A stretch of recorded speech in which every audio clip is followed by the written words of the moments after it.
Welcome to episode 11 of Miscellaneous Discussions. I am your host, Drew, alongside my co-host, as always, Nick. Nick, how are you doing? Motherfucker, fuck you. God damn it. I deserve that. I'm doing fantastic. Good. Nick, I don't know. I've been thinking about that all week. I'm just like, that's how I'm gonna open the pod this week. I did that on the watch along. You said I'm off, and I said, fuck you. Just really quietly. Also, if you guys haven't checked out the TNA Impact Before the Glory watch along we did with Darian, please go do so. It was a lot of fun. Kinda. I'm playing. We got pretty good. Well, for us, pretty good views on that on YouTube. Mm-hmm. Look, our standards are not high. No, it's not. We really didn't even think we were.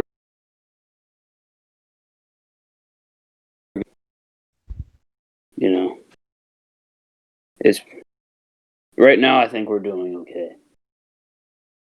At this point, I figured Drew would have just said, "All right, let's just stop." At this point, I mean, we got something going. It seems.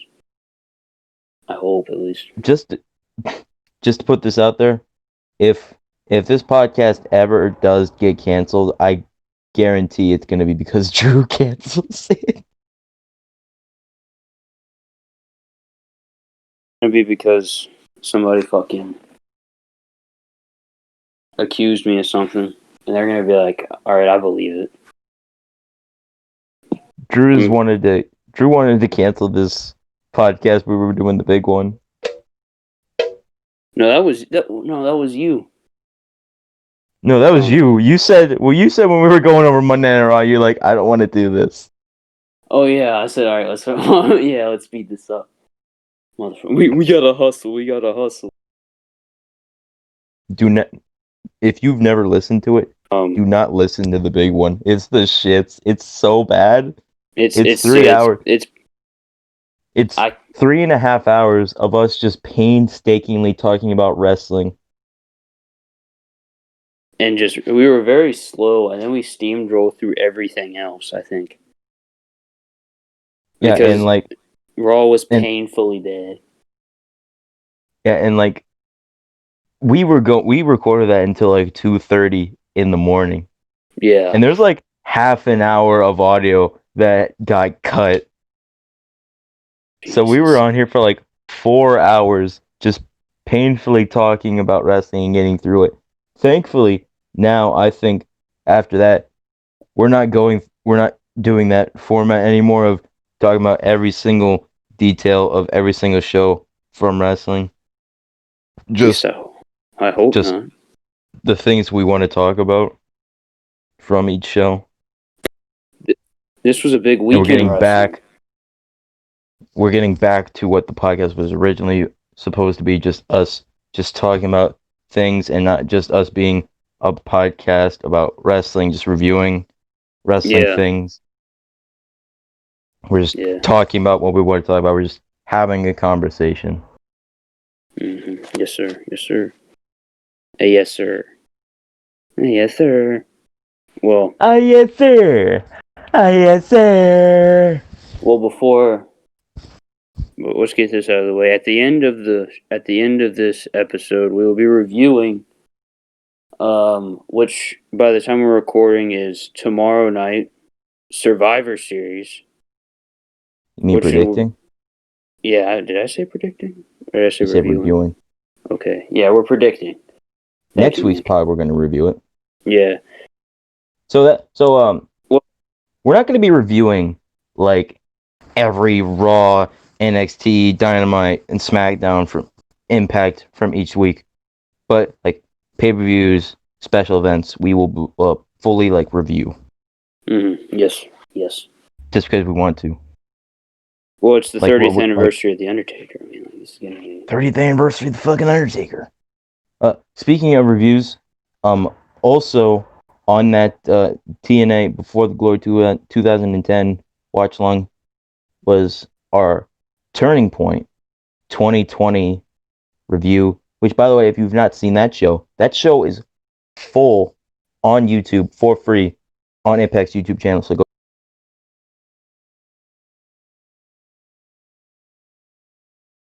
check that out. I heard that there was issues on the Impact Plus app, so they just gave it away for free, which shows how awesome Impact are.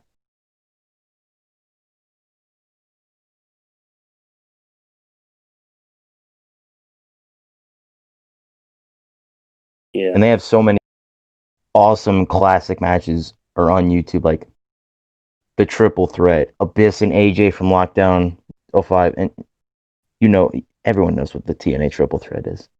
Yes. Yes.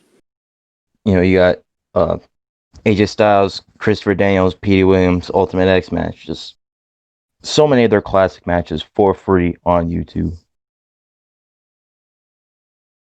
Go check them out. Go check out Impact's YouTube channel. It's awesome. But Nick, are you ready? You always sound so disingenuous. Well, I'm trying to get my inner Josh Matthews in here. I feel like Josh Matthews went during Rich Swan's retirement. What a sad moment here, guys. What a sad moment. Josh Matthews can't even tear up, man. This is the worst moment of my life. This is what Drew would have been like. It's so sad to be here. They have to edit in fake tears. Just edit it into like sound effects of like dripping. And then when Eric Young comes out and beats him up, I pop. Yes! Oh, wait. You know what fucking Josh Matthews should have done during Rich Swan's retirement?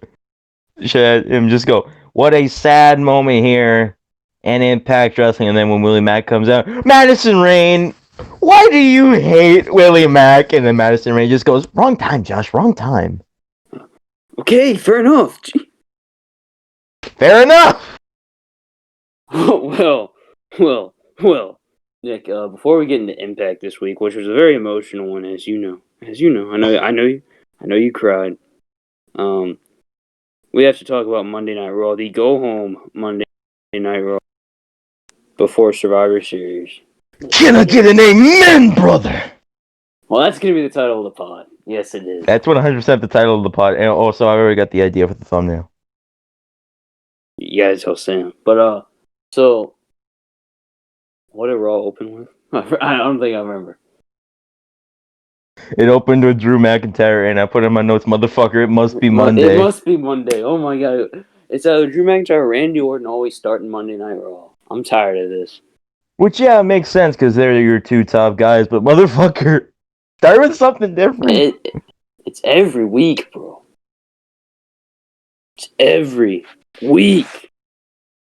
Every week it's in your face. It's week after week after week, and it makes me sick. What's that from? Fucking Chris Benoit. Yeah, Noah, what's that from? I think he cut it. It was he said it at least 5 times, 5 different people, but I think he said it to Jay. Oh yeah. Oh yeah, when he's talking to Maven. Yeah. That's what it fucking was. Yeah, I've heard that before. That was funny. 18 years. So motherfucker, it must be Monday. I'm sure Drew McIntyre cut a promo thanking all the fans. I don't remember this promo. I don't know if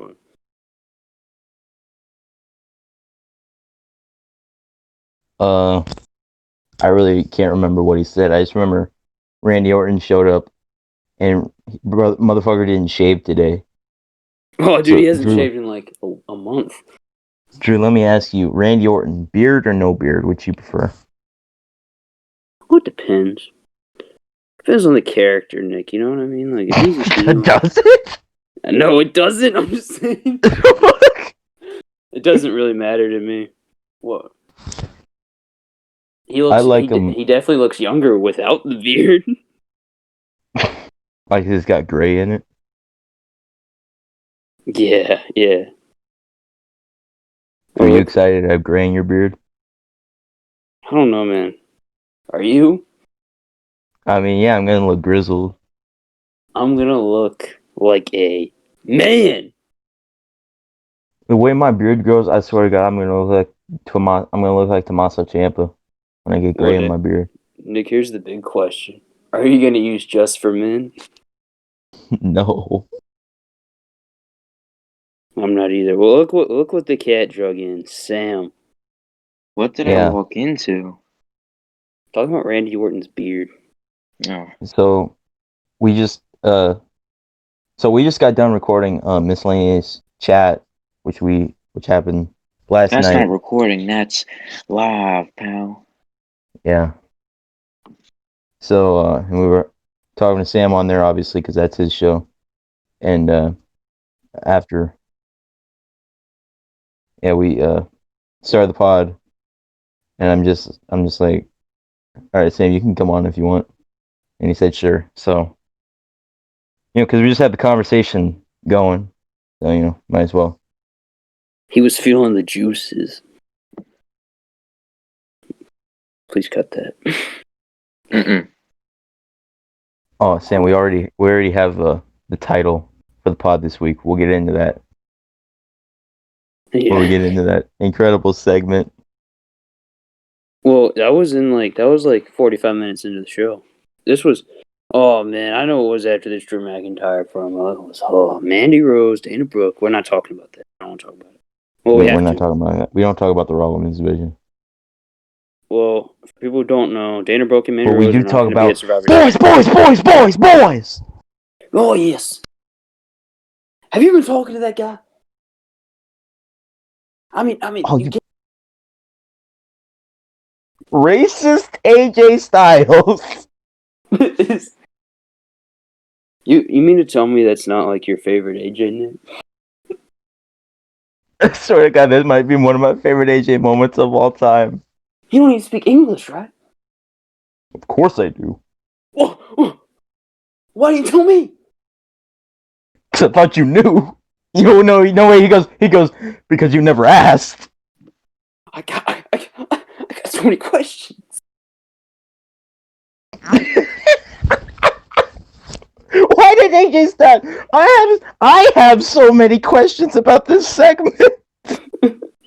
Oh, I don't. It was funny as shit.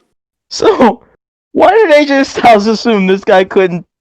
First of all, why did he assume he can't speak? And then why did he assume he couldn't speak English? Wait, what was Matt Riddle's name for his? I think it was like Osmos or something like that. Who's Matt Riddle? Oh yeah, Drew. It's Riddle, the Riddler, Yeah. bro. Yeah, I've only heard of Riddle. whatever. Okay, yeah, sure. Riddle. Yeah, Riddle. Riddle said catch leader Osmos, and AJ was very offended. Even though I think AJ has the coolest name, the Skipper. The Skipper, which I thought about that some more. I don't think it's a reference to Penguins from Madagascar. I think it's a reference to Gilligan's Island. Oh. Because Matt Riddle's like old, not like Bobby Fish old, but we're gonna talk about that old ass man later. Well, yeah, we are. And so then after that, what was after that, Nick? You have the notes. I just go off you. It's like school. When that, hey man, can I copy your homework? Fuck off. Yo, hey man, I know we don't go to the same school, but I need the notes from yesterday. Gee. I don't even give you the right note. I don't even give you the notes for the right class. Fucking. You're like trying to get history notes. I give you math notes. All right. So who was the 16th president of the United States? 4.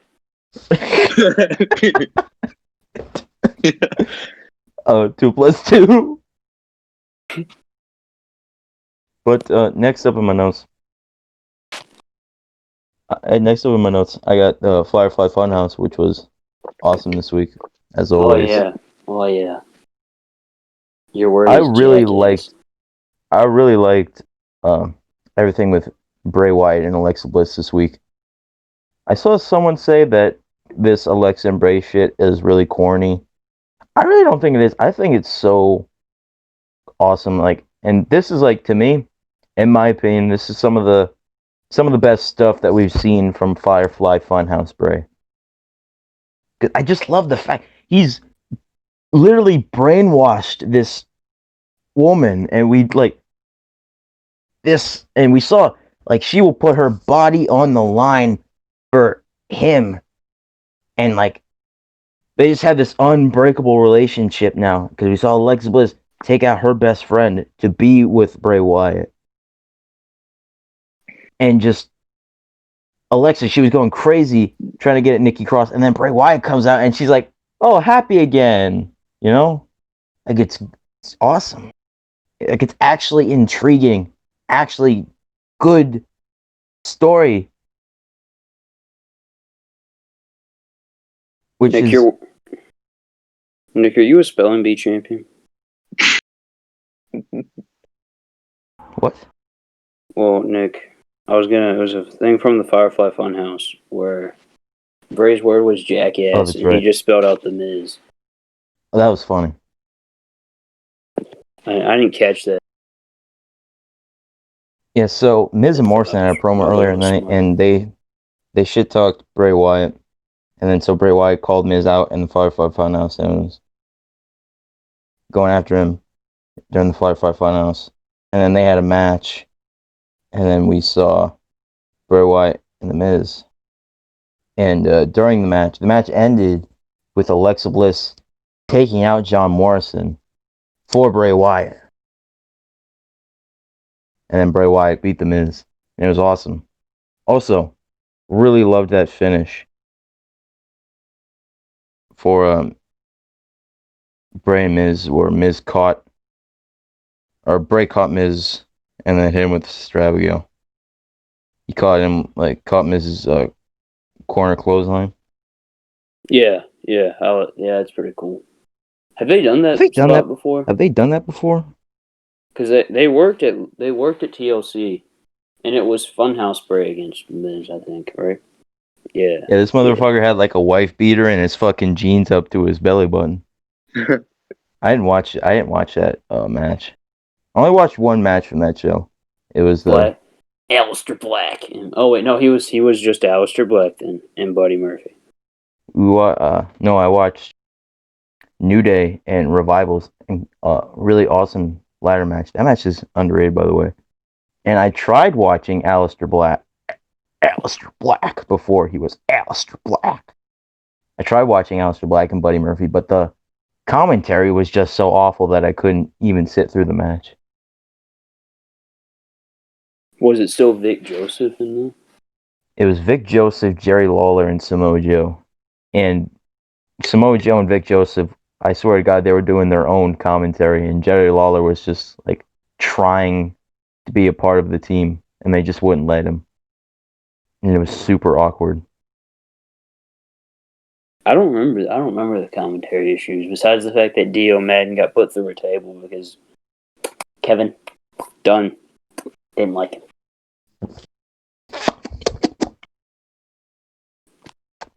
We're not wrestling. You know y'all wrestler and wrestling boots and wrestling tights and wrestling ring. Fuck you.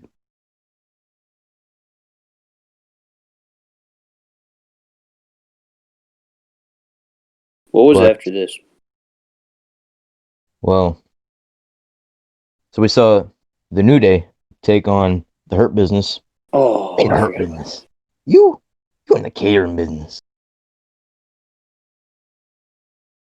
And so the New Day beat the Hurt Business, Cedric Alexander and Shelton Benjamin, in their Raw Tag Team title match. I have in my notes here, I really fucking hate the New Day because they cut another obnoxious, annoying promo. Dude, what'd you think of this?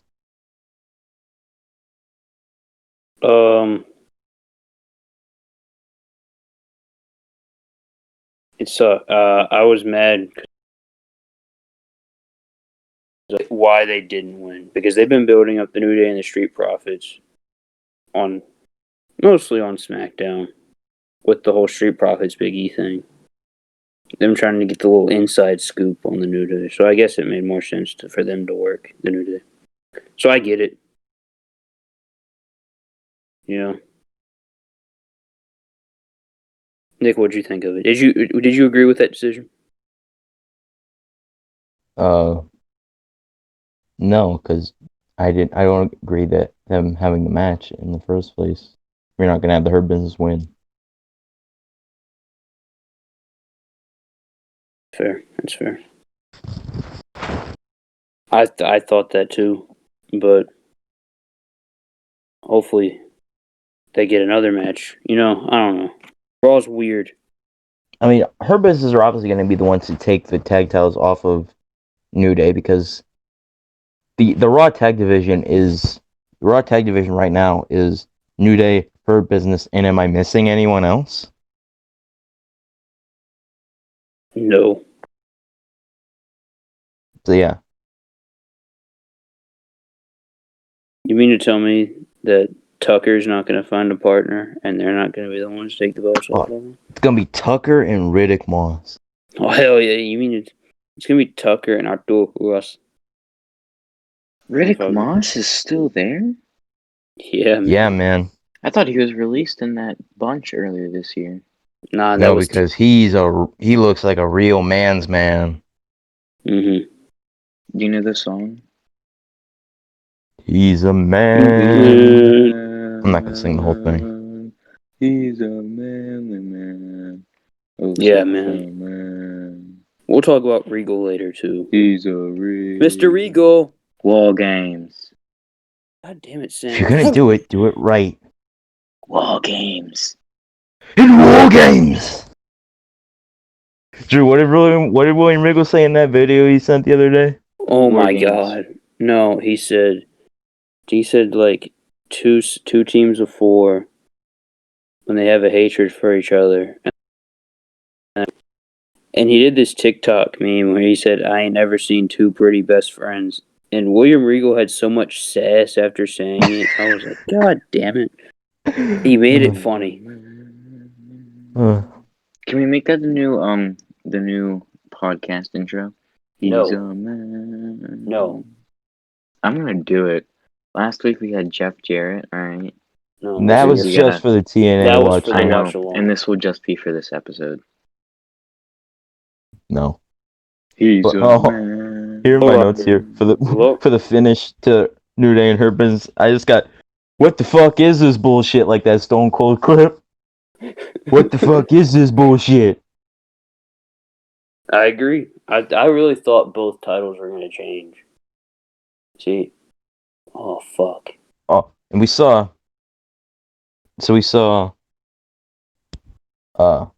Retribution versus Team Raw, excluding Captain Styles reporting for duty.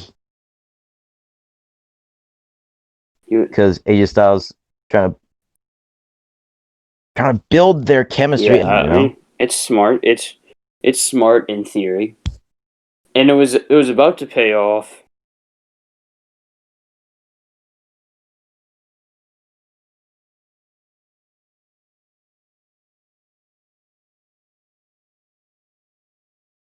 Because Retribution, motherfucker, shut it down. And it gets into the rap.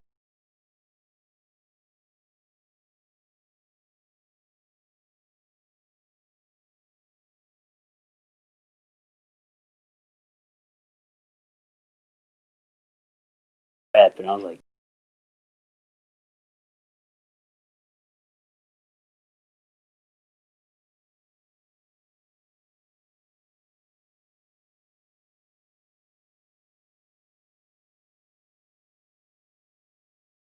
commentary here. But yeah, Retribution got the win here. Oh, you like that one, Drew? Oh, hell yeah, man. Retribution, they deserve it! I was trying to scream over my barking dog. But anyways. You just got. But anyways. Mustafa Ali. Yeah, say his name right, Drew. Don't say it at all. They got the win here, and it makes sense because AJ Styles is just devastated. They lost to No, Retribution. it fucking doesn't. It never makes sense for Retribution to get a win. Because they just stuck Retribution in. They could have gotten fucking Tucker Knight, Ricochet, Riddick Moss, and Humberto Carrillo, the main event gang, and it would have made sense. Because and they come out to the main event theme song and everything. But anyways. By the way, main event has had the same theme song. I'm pretty sure main event has had the same theme song for its entire run. No, it hasn't. They used Shine Down because it was like a big deal when it was on Ion Television. Is main event still on? Yeah, I Superstars? watched an episode earlier. Heel Tucker No, Knight. Superstars is not on anymore. Yeah. Heel Tucker Knight came down to the Heavy Machinery theme song and had his Heavy Machinery gear on. I popped so hard. Wait, so what when is main event on? Like Thursday? I don't know. Every Thursday? I don't know. Oh, Nick, you know what we skipped over? Because I'm pretty sure this was before the 8-man. What's the title? What's the title? You told me that... We're getting to it. We're getting to it. Oh, okay. So I forgot whose interview it was, and Sarah Schreiber cut to Jeff Hardy, and Jeff Hardy was about to cry. They're like, no, that didn't happen yet. This was after the 8-man. Oh, was it? It feels like so much earlier because it was the highlight of my night. Sarah Schreiber was trying to interview someone. I forget who it was, but they basically blew Sarah off, and then she goes up. She goes, "Jeff Hardy, what are you doing?" She said, "You have something in your hand. Is there anything about this that makes you upset?" And Jeff sounded like he was gonna cry in his voice. He was taking down flyers, which were looking for whoever hit Elias with his car, and whoever hit, yeah. Jeff was taking him down, and he goes into it. What do you say? Is there anything about this flyer that makes me upset? I'm gonna give Elias. So why's your camera on? Anyways, he said, I'm gonna give Elias the punchline he's been waiting for, or something like that, or the big break he's been waiting for. And then he said his Photoshop skills were as good as his music. I was like, oh. I said, that's a lie. And then Elias is sitting there playing guitar, and Jeff Hardy goes, "You got a lot of nerve." Oh, yeah. And I swear to God, Jeff Hardy grabbed his beard and said, "I didn't hit you with that car, man. If you keep accusing me of something I was proven innocent of, I'm gonna be guilty of way more than hitting you with the car." And then it was a 2-second pause, and he goes, "Can I get an amen, brother? Can I get an amen, brother?" And Elias looked like he fucking shat his pants. He was like, "Oh." Fucking Jeff gets face to face. Nose is buried in Elias's face. Can I get an amen, brother? And his fucking teeth were squinching like. And that's the title for the pod this week. Can I get an amen, brother? Can I get an amen, brother? Can I get an amen, brother? Nothing was gonna top that. Nothing did this week. Yeah. And then...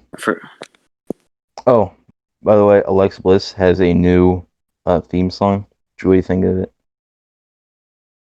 Yeah, I mean, it's alright. I don't usually like a lot of the new theme songs, but I think it's like darker now because of the theme. It's just a remix of her old theme. Yeah. Nothing. Is it anything special, Nick? Huh? Is it anything special, Nick? No, it's just a remix of her old theme. But I like it, though. I like it. Nick, let's play us into Impact Wrestling. Whoa. Whoa. We own the night. Whoa. Whoa. Whoa. We own the own the night. night. We own the night. We own the night. That's That's right. right. Are you ready? Here we go. All right. Well, Nick, we opened up with me Motherfucking smooth. We opened up with me getting blind because I heard I am a wrestling god.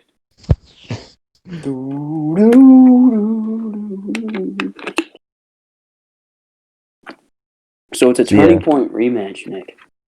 Morph and Willie Mack. Of all the matches from Turning Point to give us a rematch of the worst match of the show. Yeah. The match I was least looking forward to. Well, I don't know. I didn't watch Brian Myers and Swoggle.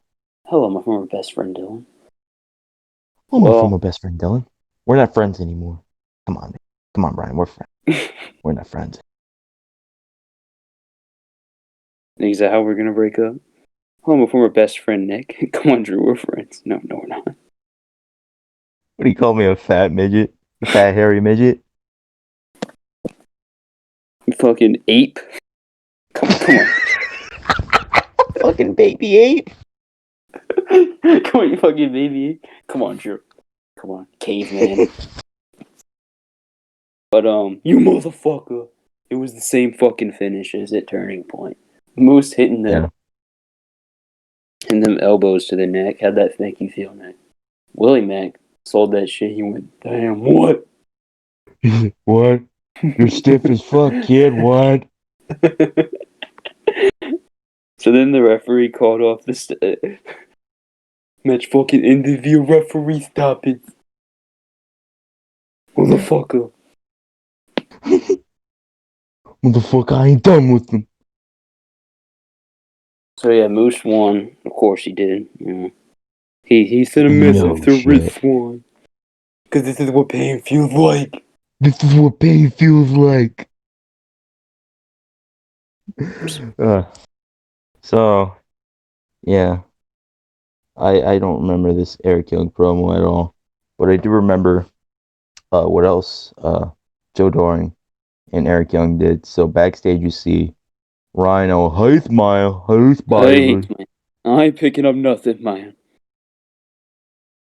They're backstage and he's like, I'm gonna be alright, man. And I'm gonna Ryan's get my like, contract, man. I'm gonna get my Kurt Angle money, man. and then Ryan's like, hold on a sec. And he goes outside the room. He walks up to Eric Young and Joe Doring. He like says, I know what you guys are trying to do. You're trying to take over this place. Well, guess what? That's not gonna happen. Not on my watch. And then it happened because they kicked the shit out of Rhino. I said, man, Rhino, what a little bitch. And then Heath opened the door. He said, oh, shit, man. Oh, yeah. And then y'all got an extra pair of underwear, Maya. So, the segment ended. I bet Keith calls them like underoos. Hey, y'all got some undergarments, Maya. And y'all got me an extra pair of britches, man.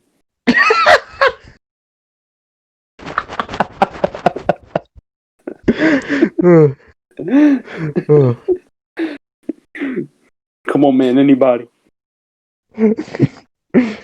But so the segment ends with Joe Doring and Eric Young cornering Heath. Eric Young closes the door behind them. Oh, jeez. Oh. And it cuts to the ring, and Josh Matthews is like, Eric Young and Joe Doring have Heath locked in a room. That spells bad news for Heath. By the way, I like how they pulled the Ric Flair by just not showing the beatdown. I mean, they couldn't, man. Like, Heath is in that same conversation as Ric Flair. I mean, like, Heath is a former NWA heavyweight champion, Nick. You know? And he's also too old to be shown to get beaten up, even on Access TV. I mean, Drew, me and you, we've seen it. Everyone's seen it. Heath with all of his championship belts. You know, he's a Yeah. legend of this business. He said, You "Oh, know? baby, it's getting a little heavy." Heath might be, and like people talk about the GOAT, and I feel very slighted that Heath's not in the conversation. Yeah, like anytime anyone's ever asked me what's my Mount Rushmore of WWE, I always say Heath, Heath, Heath, Heath. I mean, no, yeah, I say Nexus Heath, Core Heath, 3MB Heath, and then Heath Slater and Rhino Heath. Now, if we had to put a fifth face on there, I think I might go Social Outcast Heath Oh, because I like that theme song. besides Heath Slater, who's your favorite member of the Social Outcasts? Oh man, Bo Rida. Bo right. Oh my god. Didn't AJ Styles interrupt that segment? Or somebody like that. I don't That was remember. on SmackDown, and you wouldn't have fucking ever caught me watching pre-draft SmackDown. I did because I had nothing else better to do on a Thursday night. Oh no, I watched that one episode of SmackDown where Y2AJ Y2AJ and Mark Henry face the New Day, I mean, Yeah, and they did that fucking dance. Chris Jericho looked like a dad. Mark Henry, he had They moves, all and look like AJ's. dads. Yeah, just Jericho looked like the biggest dad because he's Chris Jericho. Anyways, You see AJ, he's just go, "Am I cool yet?" I mean, I got down. Fucking Mark Henry's like, you won't fucking little Southern idiot. Just because I'm Dan from Bryan, Georgia. Dan Bryan was on Talking Smack this week, and he was talking about his rap battle on Talking Smack before with Jey Uso, and he goes, and he not only did he describe himself as Jiggy, but he described himself also as Jiggy with it. I bet you he Caleb said it Braxton really. goes, he gets a cool haircut, and now he acts like he's cool. He said something else too. Oh yeah, he said I'm known as Mr. Small Package. That was the greatest thing ever. And then Talking Smack ended with Paul Heyman going, I am the opposite of that. I am Mr. Large Package. And then it cuts to Paul Heyman and Sami Zayn. Would I lie to you? Would I? Have I ever? Well, yes. But so after Eric Young and Joe Doring just had their way with Heath off air.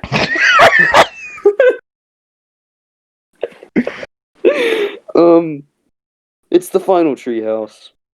Hi, man, that's an exit only, man.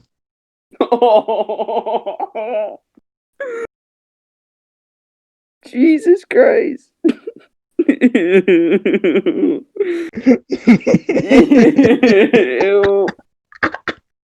Jesus Christ. Oh God. But so after this was the final treehouse. Yeah. I'm not gonna try and make it sound funny. You just have to go back and watch it. It's hilarious. Yeah, Gail Kim was there. Moose was there. It was great. But And then, the whole point was they were too high to understand it. I get it. what did Trey say What in the did beginning? Trey say? He said it's cold in here, man. Like it's missing something. And we got no heat. Fucking just starts like I don't like getting evicted. I'm a squatter in my own tree. That was great. But then Three, I like these glasses. I think I'm gonna keep them. we saw Alicia Edwards and Tino Dashwood take on Break. Havoc. Havoc! Break. Havoc. Havoc and Nevaeh take on Alicia Edwards and Tino Dashwood. Havoc and Nevaeh obviously get the win here. Because Danielle Dashwood walked out on Alicia. No shit. And so did Caleb with the K, but we don't give him any attention. Caleb with a K. Caleb with a K, I'm not gonna lie, slowly becoming one of my boys. Oh, boy. I hated Caleb Conley, but Caleb with a K is pretty funny. Drew, He's the say your fate. Huh? I was gonna say Caleb Conley's like the definition of doing something he's told to do, because he's done a lot of weird things during his tenure in Impact. Because motherfucker, he was Trevor Lee's young boy. He was also he's doing this stuff with Tino Dashwood. He was suicide for a little bit. He was suicide. You might still be suicide, I don't know. Nah, man, it's gonna be TJP, man. No, TJP, I mean manic. Whatever. He has to dress like Revolution Manic though. I don't Nick, know what that means. Have you've never seen that mask, that gear? Seen what? What gear? So when he was in the Revolution with James Storm. His manic gear. Yeah. Oh, I didn't know you were talking about Revolution. Oh, is that shitty James Storm faction with like Sonata, Manic, the Great Sonata? and That's what it was. Yeah. It Yeah, was yeah. odd. But so the winner of Jordan Grace and her partner, which is to be determined this Tuesday night on Access TV at 8 o'clock Eastern time. We got paid to Versus say that, by the way. Yeah, Don Callis called us up. Love that man. Anyways, they will face Killer Kelly and Renee Michelle. The winners of that will face Havoc and Nevaeh. Now, Nick, you had somebody interesting you said you think is going to be Jordan Grace's partner. Who do you think it's going to be?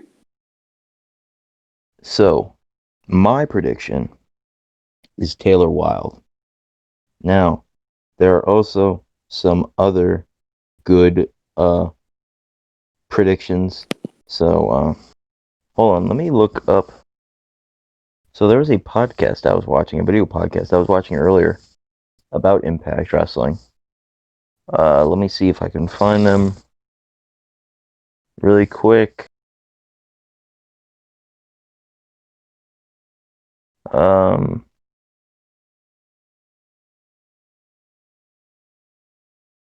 Total Nonstop Impact. The Total Nonstop Impact podcast reviewed Impact, and they named off a couple of good options. Tara, Brooke Tessmacher, a couple other people, I think. But I'm thinking Taylor Wilde. Yeah, I know, but I'm stumped, Nick. I don't know. I've Hope seen a it's lot of Taylor people say Wilde. Kylie Ray. It's definitely not going to be Kylie Ray. Yeah. Her issues are, I think, legitimate because she's had a history of this. Yeah. Best wishes, Kylie Ray. But I really hope it's Taylor Wilde because I hear nothing but good things about her. About how she's like one of the best knockouts of all time. Yeah. Excuse me. But, and I've never seen any of her work, so I'd like to. And there was talks of her returning to Impact this year, so we could see it. I thought she was going to return in the Knockouts Gauntlet for the Gold at Slammiversary, but obviously she didn't. I'm pretty sure that's when the rumors started. But yeah, Taylor Wilde, that's my prediction for Jordan Grace's partner. You think that you think they're making the finals? I think the finals are going to be Jordan Grace and her partner, and versus Taya and Rosemary. I think that's what the finals are going to be. Fair enough. Didn't was after this match, the Gallows and Anderson thing, and they said that Ethan Page has to wrestle their phenomenal best friend next week. No, I feel like that was way later in the show. Okay. So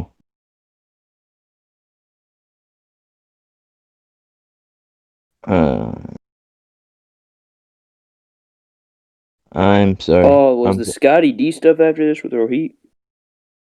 It might have been. I'm sorry, everyone. I do not have a full list of notes for Impact this week. I apologize. Oh, it might have been Brian Myers and Crazy Steve. Oh yeah, I forgot that happened. Yeah, I bet everyone else did. Let's just skip over that. I feel like we say this every single week. Brian Myers deserves better. And we say that every week because it's true. Oh, He does. fuck. Let's talk about the walking pharmacy. Johnny Swinger. Oh, dude. Oh, oh my God. That was incredible. Tommy Dreamer. He pulled a gun on Tommy Dreamer. Yeah, so at Turning Point, if you haven't seen, the Deaners found a gun in Johnny Swinger's bag, so obviously everyone thinks Johnny Swinger. Yeah, obviously the Deaners think that Johnny Swinger was the one who shot Johnny E. Bravo. So Tommy Dreamer says, "What's in the fanny pack?" And Johnny Swinger just casually pulls out the gun. Oh, this daddy? And look at Tommy Dreamer. Oh, what the hell? He got him and put his hands up real fast. Oh. He said, dude, you shot Bravo. He said, what? Oh. Oh, dude, Wrestler's Court. Oh. Oh, that's right. Next week, Johnny Swinger is gonna be on Wrestler's Court. It's going to be the boys versus Johnny Swinger. And wasn't Hernandez and Falaba after this, too? I don't remember the order, but yeah, Hernandez and Fallball had a match on this show. Basically, the whole match was just Hernandez showing off that he's still fucking awesome, Yeah. Oh, yeah. even at 50 years old. Dude hit a fucking beautiful splash off the top for the finish. It's insane how athletic he is at this age. Yeah. Hernandez, honestly, in my opinion, I've said this before, one of the best in TNA history.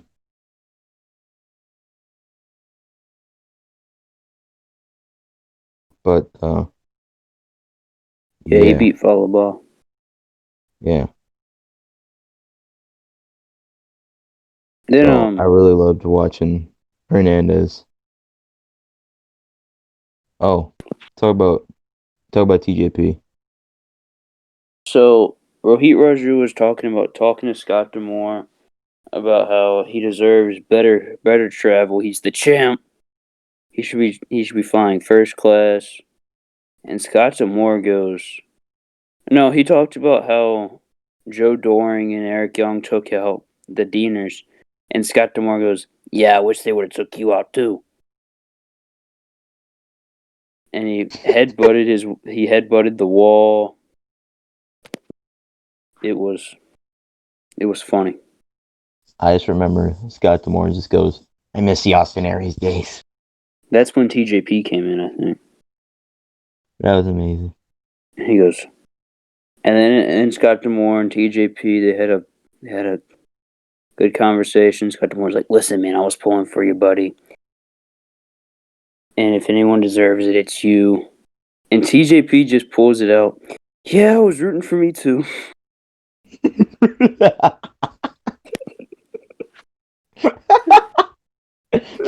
Thanks, man. Thanks for that information.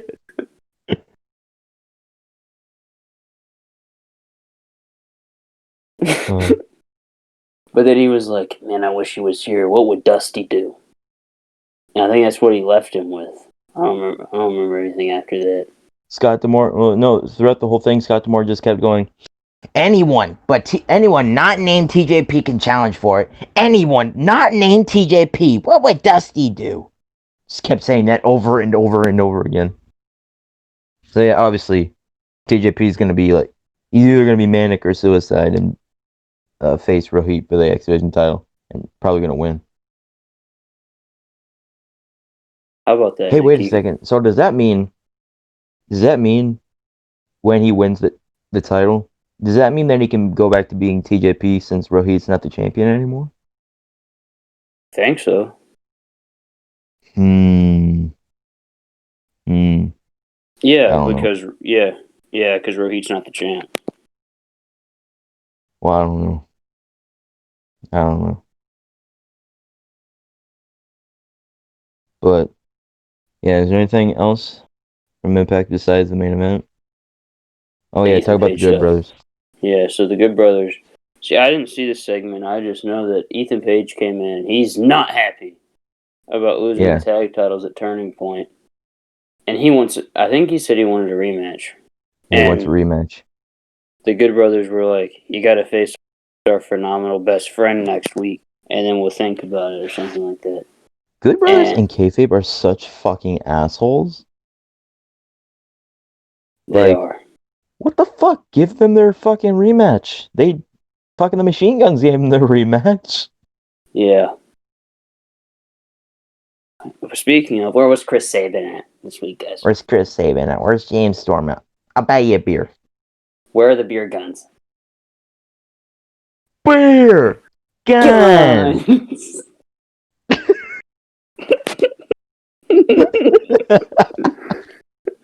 12-year-old Chris Sabin.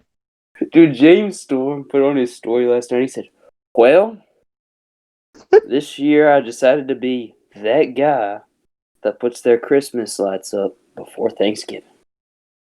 And I love how he just said, "Well, I decided to be that guy." I was like, "Damn it, James.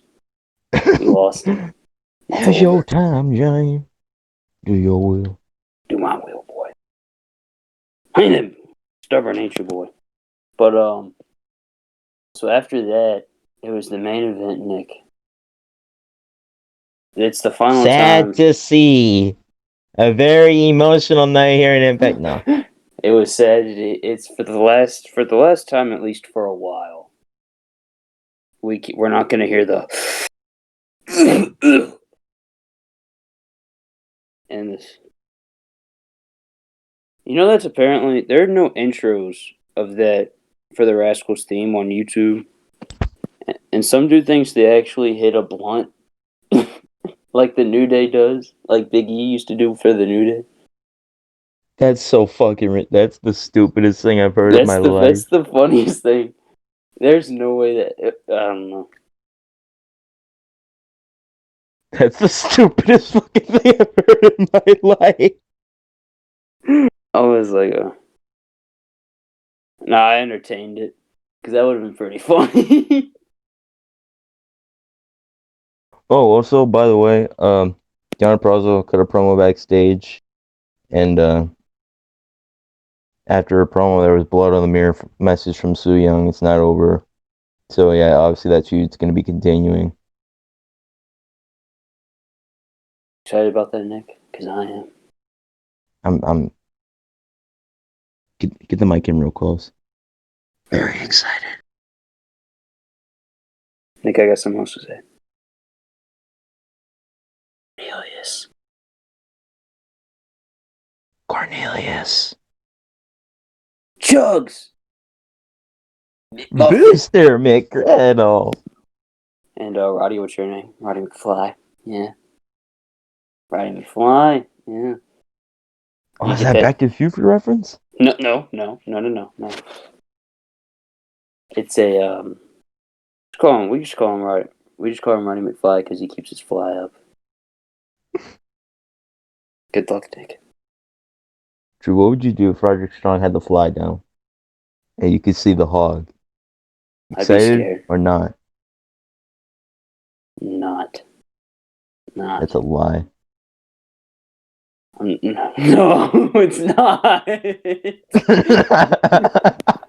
That's the dumbest thing. No, sir. You go, holy shit. I'd go, ooh. You'd fucking take a picture with him and you'd point to it.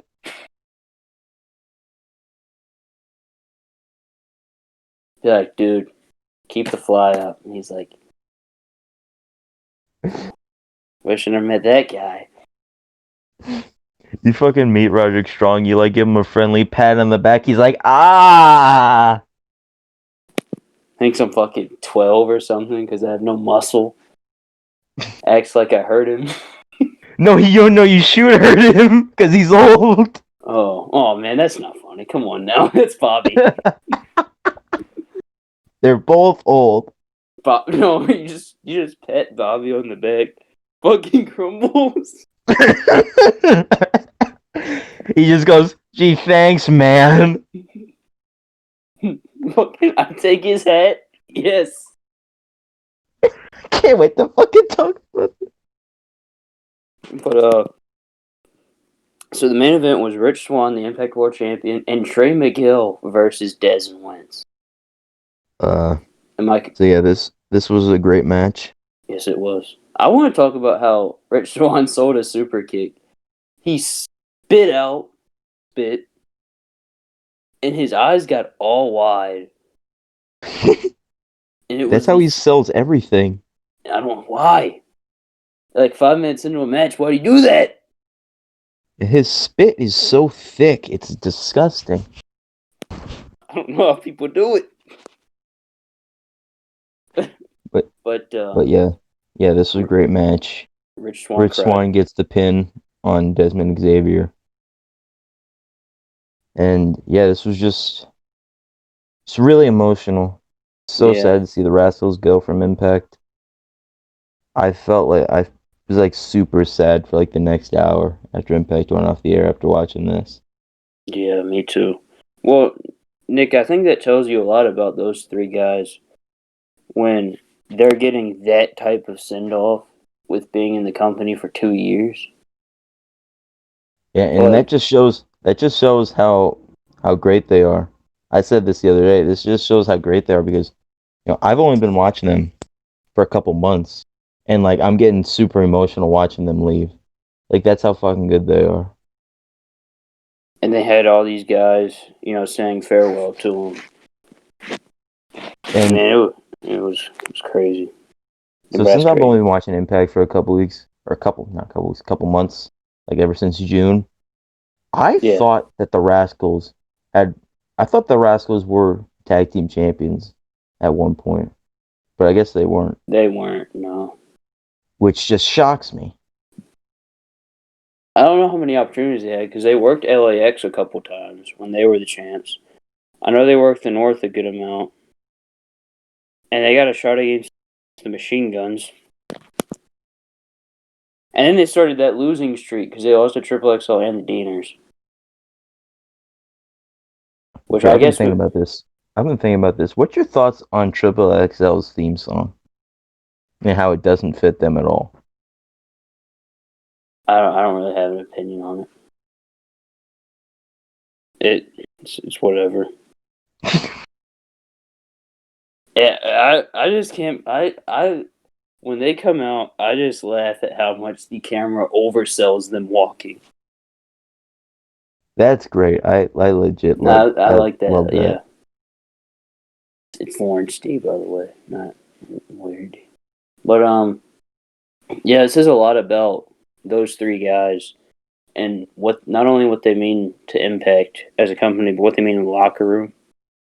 And, it's a bigger shame than Dez and Wentz not winning the tag titles is Trey Miguel never winning the singles title because he's fucking incredible.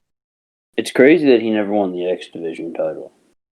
Yeah, like he is like the perfect X Division champion. Like he is.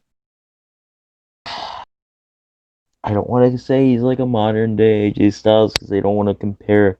I don't like comparing people, but like he could have been that.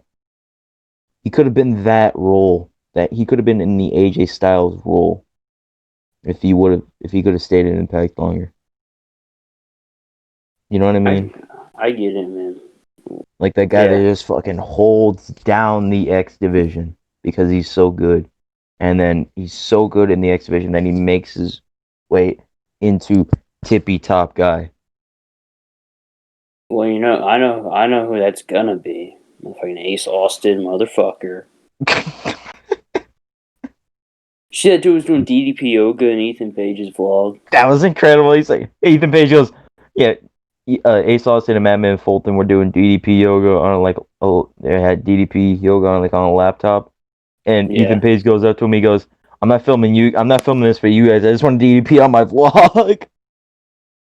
Listen, I'm gonna give Ace Austin credit, dude. He's gotten swole.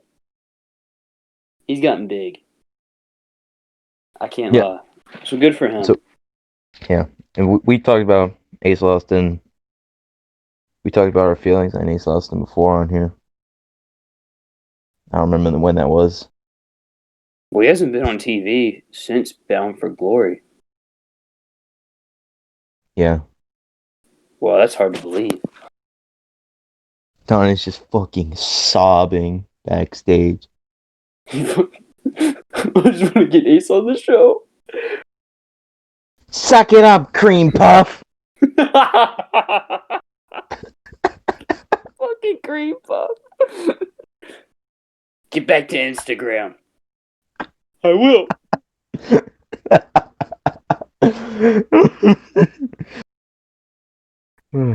Post a picture of Ace Austin.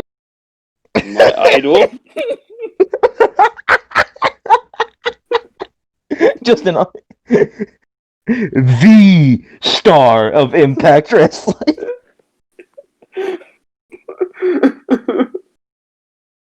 Yeah, that's funny. But yeah, so the rumor, and I don't want to talk about rumors, but yes, the rumor, yes, if you're wondering and if you don't know, the Rascals are rumored to be going to NXT at the beginning of the year because they still have bookings next month. So, Rumor and innuendo, as Conrad Thompson would call it. Yes. So take that with a grain of salt, people. And that's if they have to leave Impact and go somewhere, and they're going somewhere, that's the place I'd like them to go. Yeah. Because NXT desperately needs tag teams right now, and Trey Miguel could fit into any title scene in NXT. And I think Trey Miguel should hold every single title in NXT at least once. Tag titles, Cruiserweight title, North American, and NXT World title. Nick, did you see? It's been a handful of people, so I've just kind of brushed it off. But have you seen a couple people say the Rascals are gonna split in two, and Dez and Once are gonna go to NXT, and Trey's gonna go to AEW? Because I've seen like two people say that. Why would they all leave? Why would they all leave Impact at once if they're gonna split? That makes no fucking sense at all. I'd be so mad. I don't think if they're gonna split, then Trey should have just stayed in Impact. I agree. Then they could have made that a whole thing. They could have made that a storyline if he was gonna stay. Yeah, Trey's like all by his lonesome now, and he's got to figure out what to do. But all three of them are gone. I don't like being lonely here, man. It's like a squatter, and not even in my own street. I'm excited for him. I'm happy for him. I really am. Yeah, obviously, I wish they could just all stay in Impact. But you know, you got to do what you got to do. You know, as Eddie Kingston says, "Don't be a mark for the letters, be a mark for the dollar sign." And I think if they're going to WWE, I just hope NXT lets them be themselves. Yeah. And don't let fucking Shawn Michaels book them. Shawn Michaels is an awful booker. Don't let Hickenbottom get the pencil. You know. just let them. Just leave it to Levesque. I'd like them to do the treehouse, but that's because I'm a mark for the treehouse. Oh yeah, me too. But I don't think they would ever do that. No.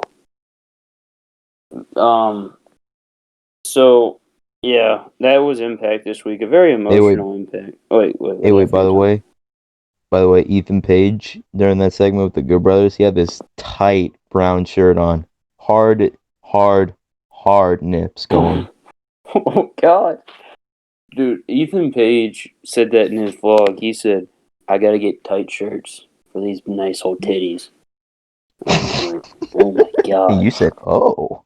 No, I said, "Whoa." He said, "Órale." No, no. We're not playing this game. Him and Josh Alexander are weird dudes. Specifically, Josh. This motherfucker, Josh Alexander, in these Bod Squad pictures always has to do the most sus pose. He does it on purpose. I mean, I would expect that out of Rohit, or maybe Jake something. Now, Jake Something's a weird guy. I was watching That's an why old he's Ethan, cousin Jakey. I was watching an old Ethan Page vlog, and Josh Alexander looks at the camera, he flexes, and he goes, "Making my wife wet right now." What did Ethan Page do? Did he I laugh? don't think Ethan Page was recording. I think someone else was recording. Chris Bay. I think Chris Bay. So he had his glasses on, so he was Terrence. This was so good. And then he took the glasses off, and it becomes Chris Bay. And Ethan Page goes, "I gotta cut this. I'm getting turned on right now." Ultimate finesser got me. Stop it! Stop. That's what Ethan Page did. And yeah, But that wasn't as good. That wasn't as good as fucking that one Chris Bay thing a month or two ago.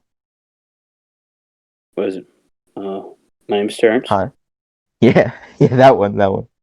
I forgot what he said. Big fan of vlog. Oh, big fan of camera. And I can do a dance. Check it out.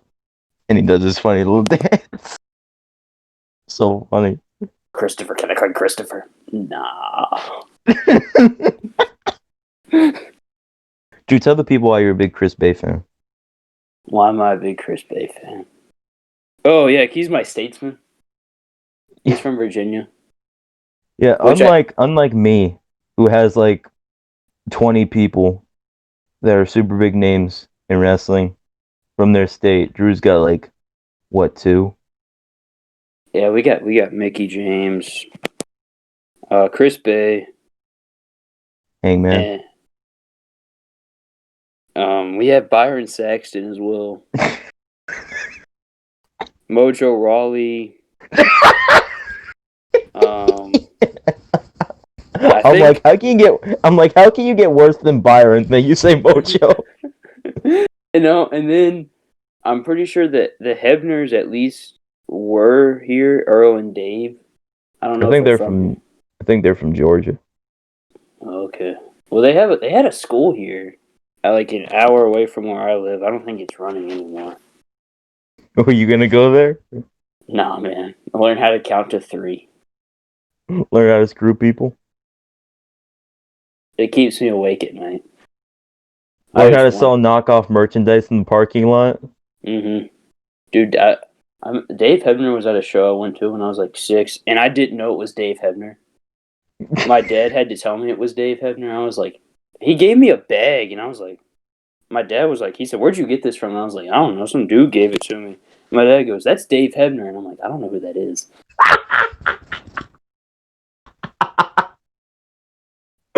Oh my god! I swear he wasn't dressed up or anything. He was just in a jacket and a hat. It was weird. I told Skeeter about it, and he was like, "It doesn't sound like you met him." And I was like, "Oh, you know what, Skeeter?" Wait, how the fuck did your dad know the difference? I don't know. I think he just knew Dave Hebner was there, so he was like, "Oh, that is Dave Hebner," and I was like, "Okay." Earl wasn't there. Earl was too busy working in Impact, brother. Being a Now Earl is Earl Hebner still in AEW? I don't know, man. He said something on Jimmy Corderas' post, and if they found out, he's getting the boot. If he's still there. Because he Oh, pretty man, much, he kind of buried their refereeing, which you can't do that while you're in the company. Drew, I know you just cannot wait to see the return of Brian Hebner when NWA comes back. Senior Oh, you official already Brian know. Hebner. You Didn't already know. Didn't Brian Hebner do a beat one time for John Cena? Yes, he did. No, he did it for Kurt Angle. Oh, it's Kurt Angle! It's your Olympic hero, Kurt Angle! I think he did it, and he said, I'm moving on up like the Jefferson. I gotta watch that when we're done with this. It was so funny. And Oh. it's, you know what's good when Taz and Michael Cole are both sitting there dying of laughter. And it was great. Like, you know what I'm ready for? I'm ready for that big old Jimmy Corderas reffing rant return. Hey, wait, Every weekday. by the way, so I got an idea for the new idea for a little seg on the pod. Do you? Match of the week. B. New match, old match, any match that you've watched this week, new or old. Okay. Your match of the week. And I have a match of the week for this week. Is it Io Shirai and Rhea Ripley? Well, no, that match is very good though. But I have a match for the week, and it is an old match, and it does involve Kurt Angle. Oh, nice. Is that going to be at the end of the show? I'll say that at the end of the show. All right, cool. Let's get into NXT. So.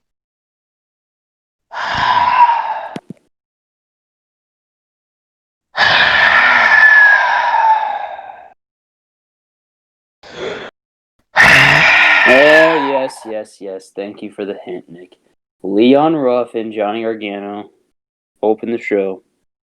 And Leon Ruff, motherfucker, got lucky again. Motherfucker, I'm gonna go up to Paul Levesque, and I'm just gonna go, I hate Jews! I hate you! Why you gotta do me like this? I bet you do. What are you gonna do about it? Then he's gonna go, Wait a second. How the fuck did you get in here? Get him out of here. Are you wearing a mask? his cough in his face. Motherfucker takes a flat back bump. He takes a snap bump. Jesus. Ow. Well, Damian Priest knocked Leon Ruff out.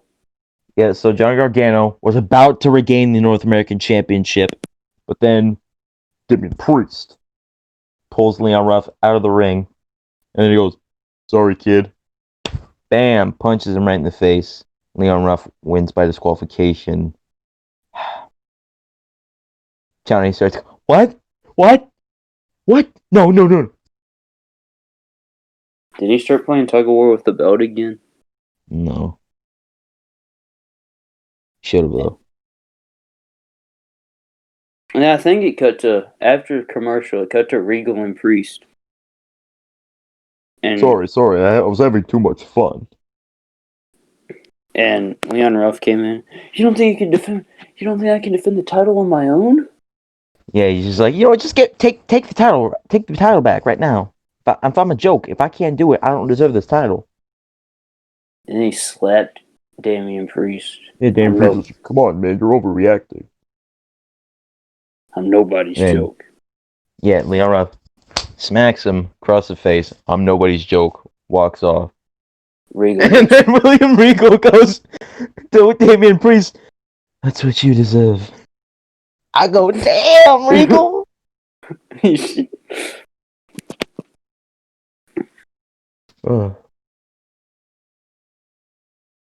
Nick, what we got after this? Well, was the women's tag match after this? Holy shit, I only have 3 notes for NXT. God damn it. Or no, I don't. Oh, yeah, I don't. Alright, I got more, okay. Okay.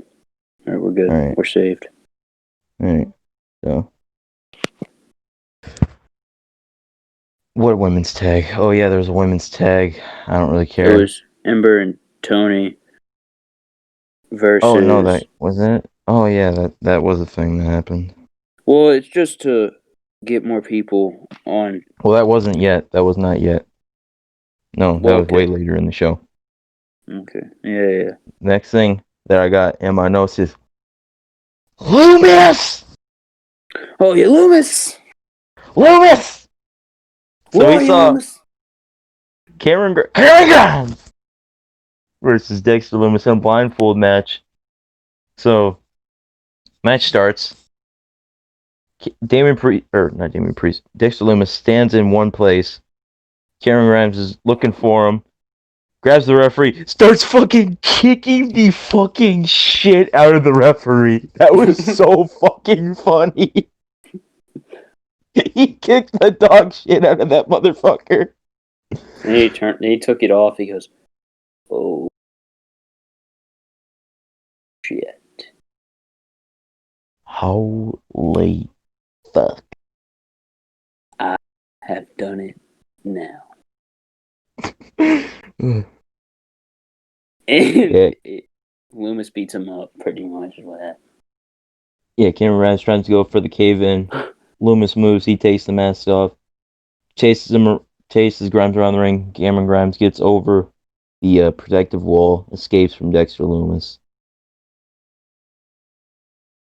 For now, he'll probably have a match at Takeover. Yeah, man. War Games. War Games! I can't do it. So we saw the announcement for War Games.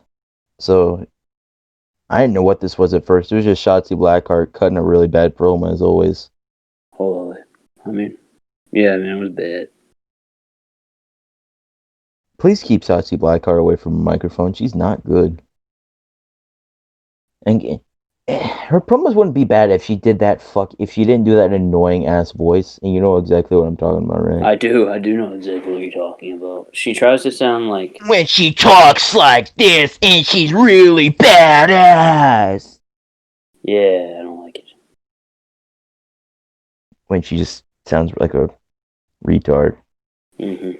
And she goes the how. And it's gonna be Eddie War Edwards Games. goes, "Hey, that's gimmick infringement." Shotzi, you're getting an ass whooping.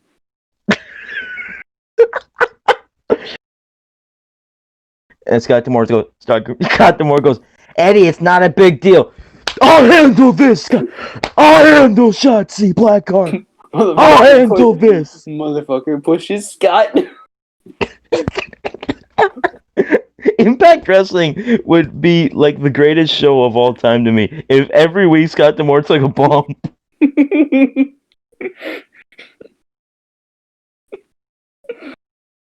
Like, it's because Callis can't take any. Where Eric Young's like, all right, guys, I'm gonna pile drive Don Callis. I'm gonna do it. And Don Callis goes, oh, no. No. No. I'll let you push Scott into the turnbuckle. Yeah. Scott goes, "Don, I don't even work anymore." No, Scott D'Amore just goes, "Oh, so you can put Chris Jericho over, but not Eric Young?" Piece of shit. Don goes, "Listen, Chris Jericho has a bright future in this business." Listen, Kenny Omega has a bright future as well. No, fucking Scott D'Amore's all heated because he was on Full Gear. Don, what the hell was that going to the competition? Listen, I'm trying to jump ship, kid. In our heads, Don Callis has like the biggest head in the locker room and over at Impact. I bet he's so nice. I'm sure he is. Who has the biggest? I'm sure. No. I think I've told you about this. I think Impact might have maybe the best locker room in the business from what I've seen. Oh yeah, their fucking locker room is so cool. Like fucking AC Romero and fucking They Ace played Austin. fucking Jumanji. Yeah, they're playing fucking Jumanji backstage. Well, I get it. You got to do something. They tape periods at a time, and it sucks. No, it doesn't. It doesn't suck. I actually kind of like that schedule, to be honest. Make you like that schedule? Yeah, man. Oh yeah. But anyways, NXT. But yeah, Shotzi Blackheart cuts a really bad promo. I hear Black Sabbath music. I'm like, really? You're wasting great music on a Shotzi Blackheart promo? It's for But then it turned out, Takeover. yeah. Well, I found that out later. But then they show, Shotzi goes, "We're gonna go to war," or something like that. I was trying to tune her out. And then they show we're fucking gonna get War Games. Drew, thoughts on getting War Games this year? I'm hyped. Pat McAfee's gonna be. Oh wait, never mind. I can't spoil it. Yeah, that's the only reason you're hype. That is the only reason. I don't give a shit about the women's match. I get to see Pat McAfee in War Games. Every time I mention, if he doesn't take a swanton bomb off the cage, I'm gonna be so pissed. He needs to go up top and do something.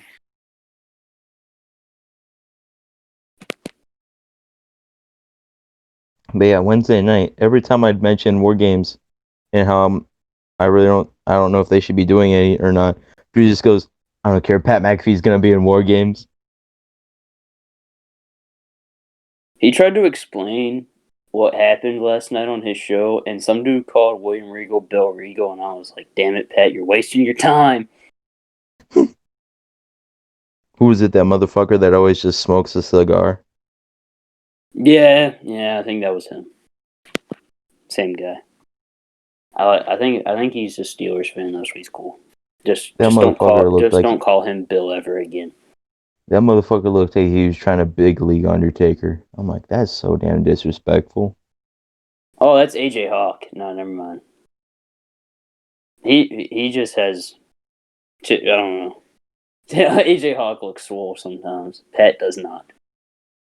No, Pat looks great. Pat looks great. Anyways, what was after this? At War Games, it's gonna be Team Shotzi versus Team Candice. Yeah, but War Games. I really don't think they should be doing War Games this year. It's just not gonna be the same with that crowd. But yeah, I get it. I'm not gonna be against War Games. So, do you think that War Games is gonna be in the new Thunderdome or in the old, in the current Thunderdome? Shouldn't say the old. When does it start? When do they start in that new building? I have no idea. It's like try and find it. But it's December 11th. So no, I'm not gonna be in the new Thunderdome yet. Okay. Well, that's fine. So it's probably you have gonna to be do it in the Thunderdome. Yeah, it's obviously got to be in the Thunderdome. So it's probably going to be Takeover, Raw, and then the SmackDown for that week is going to be in the new Thunderdome. Okay, yeah, makes sense. Because it's going to be a SmackDown that starts. And then they're doing tribute to the troops like that Saturday or something. I don't know. But Drew, predictions for who's going to be on these teams. Okay. Team Candice, Indy Hartwell, Dakota Kai, Raquel Gonzalez. Yeah, that's an easy one. Team Shotzi, Ember Moon, Toni Storm, and it's either going to be Rhea or Io Shirai. Oh, damn, that's true. Io has no challengers because they're all going to be in War Games. A lot of people have been saying that they think this Wednesday was Rhea's last night in NXT. You know what, Nick? I can believe it. I really can. Yeah, it wouldn't shock me. I think she's ready to go up. Yeah, I'd just be scared they put her on Raw. Oh, please they don't want her to go to. Because I want to see... Save me from this Carmella mess, please. I want to see Rhea Ripley versus Sasha Banks. And yeah, Rhea versus Asuka would be cool, but like that's the only That. great match that would be possible for her on Raw. Mm-hmm. And Shayna, but Well, we've already seen her and Shayna. that's true. Yeah, you're right. But You're right. on her on SmackDown, we get Rhea versus Sasha, Rhea versus Bailey, Rhea versus Ruby Riott would be cool as fuck. She's already we see a worked rematch. Bianca. Yeah, Rematch. very worked Yeah. Bianca, but we have another match. Rematch right now, right now, right now.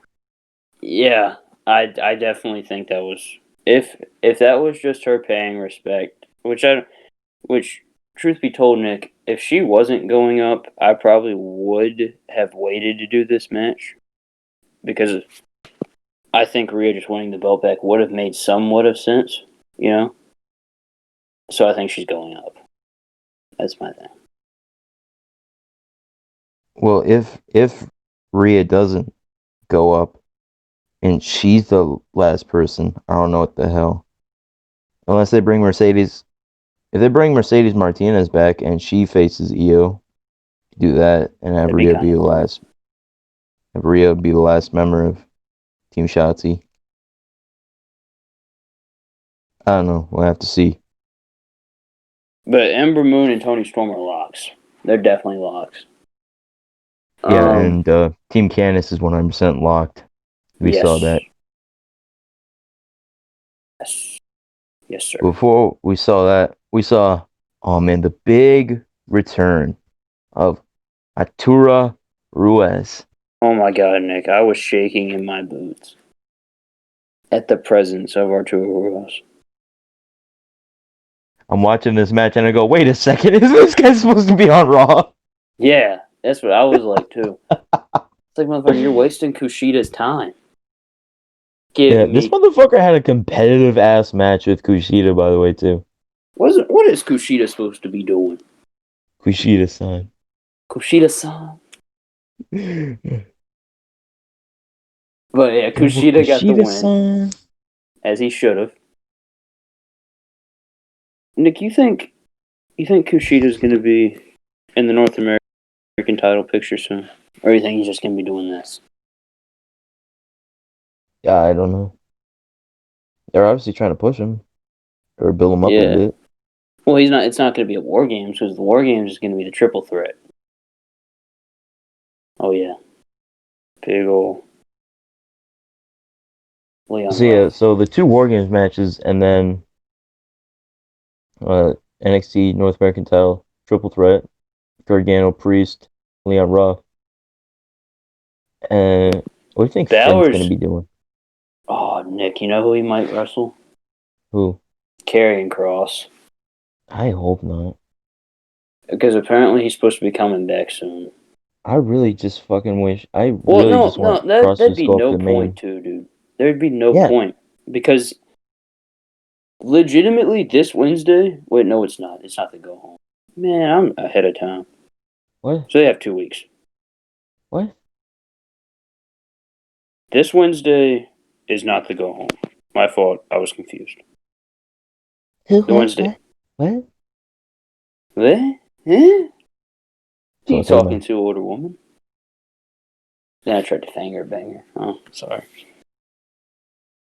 Please cut. Sam, cut that. If Cross comes back and he just takes the title off of Balor, then Balor's whole reign would be completely pointless because he was also injured. Yeah. What else is there for Finn to do? Like, Nothing. I'm sure you can just give him a defense on the show without it meaning anything, I guess. I really don't know who. I don't know. It's like, I don't know. I really don't.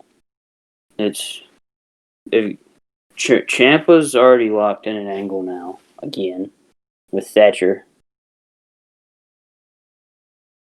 which we'll get to because I have a question for you about that actually.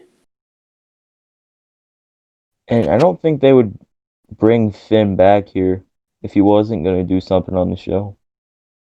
Oh yeah, he's definitely going to be on the show.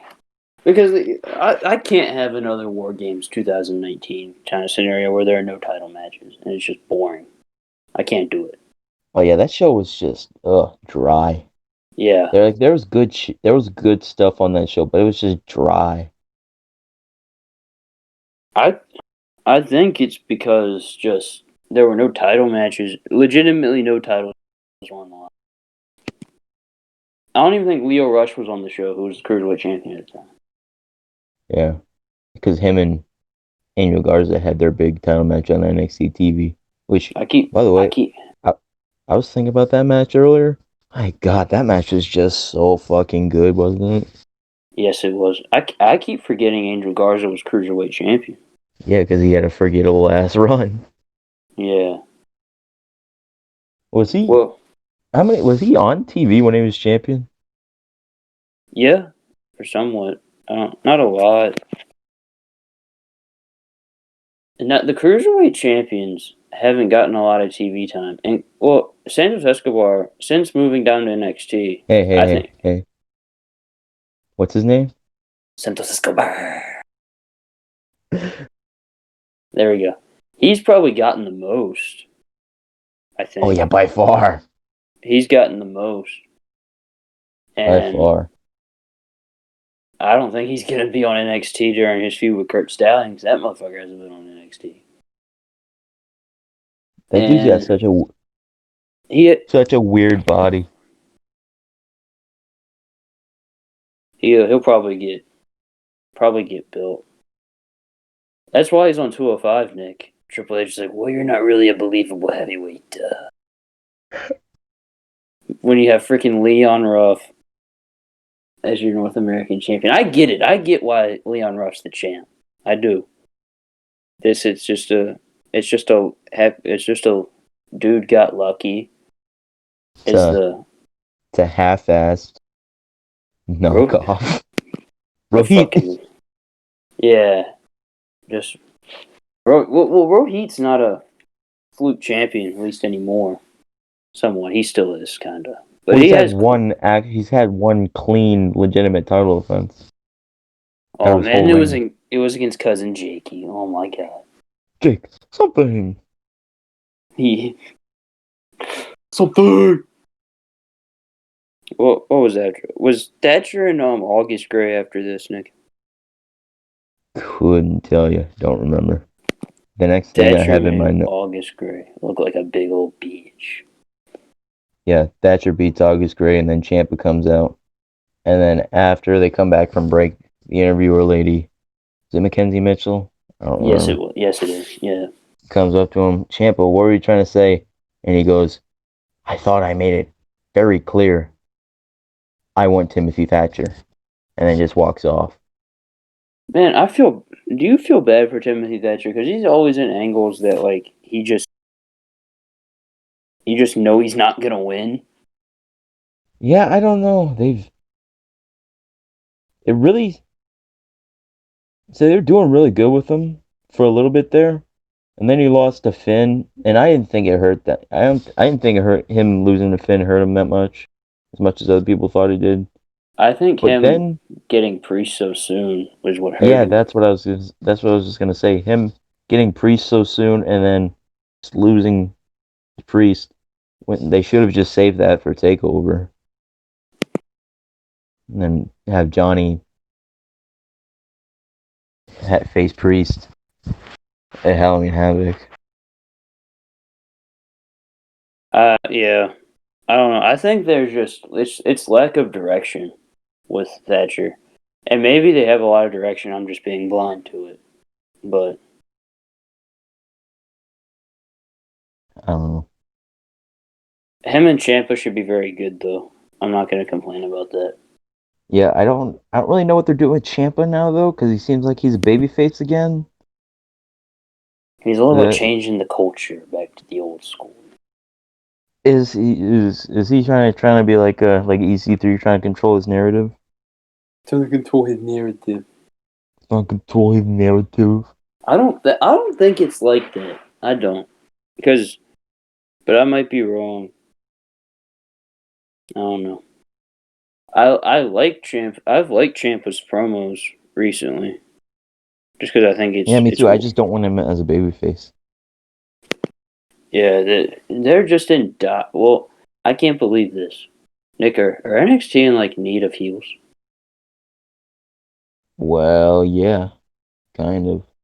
Damn, Yeah. at this point last year they were in the exact opposite. They needed baby faces. Yeah, I feel like every time me and you talked, we would talk about how in desperate need NXT were of baby faces. Yeah, and now they've got too many.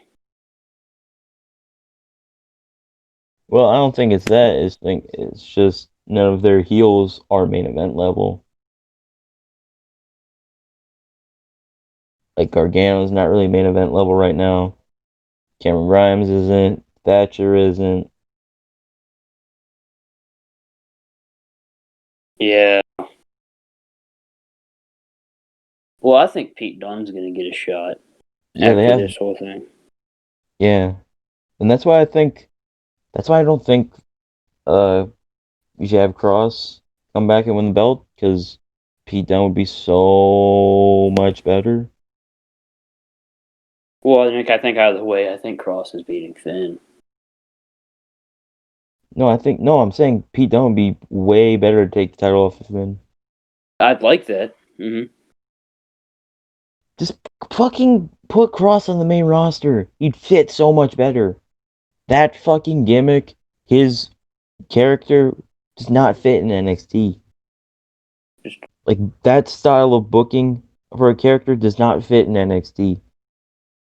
I just think that since he's a dominant character, so Raw's got the Fiend already. So if he goes there, he's screwed. Um, Imagine, SmackDown okay, SmackDown has Roman. imagine Karrion Cross versus Roman Reigns. A face Karrion Cross. He turns his character into a face character. I'd And he like goes that. after Roman Reigns. I like that.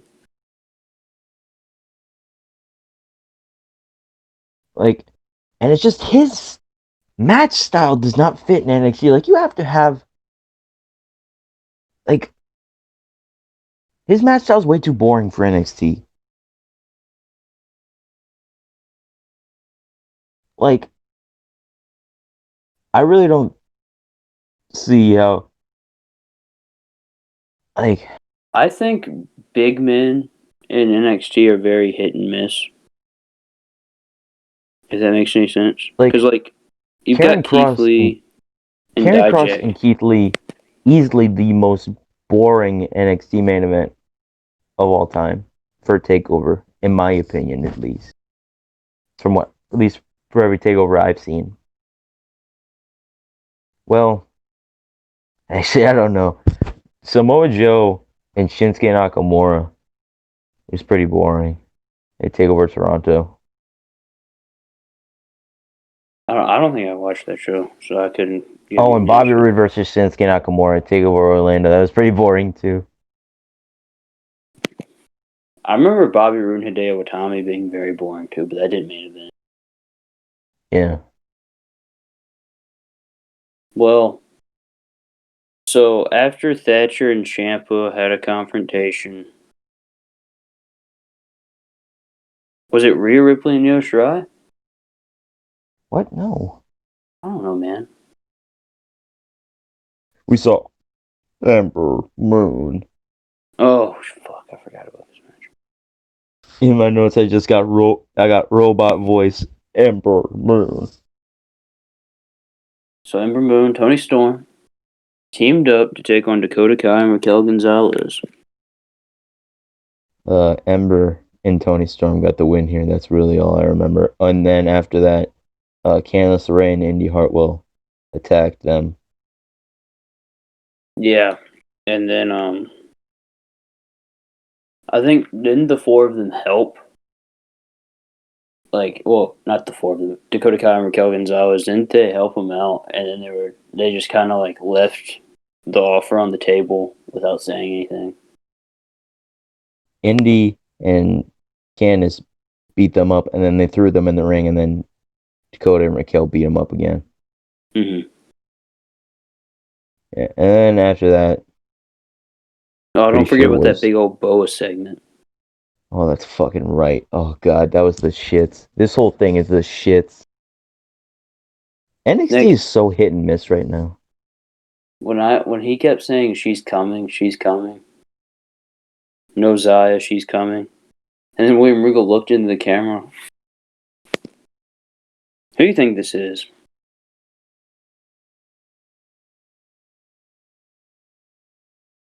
I have no idea.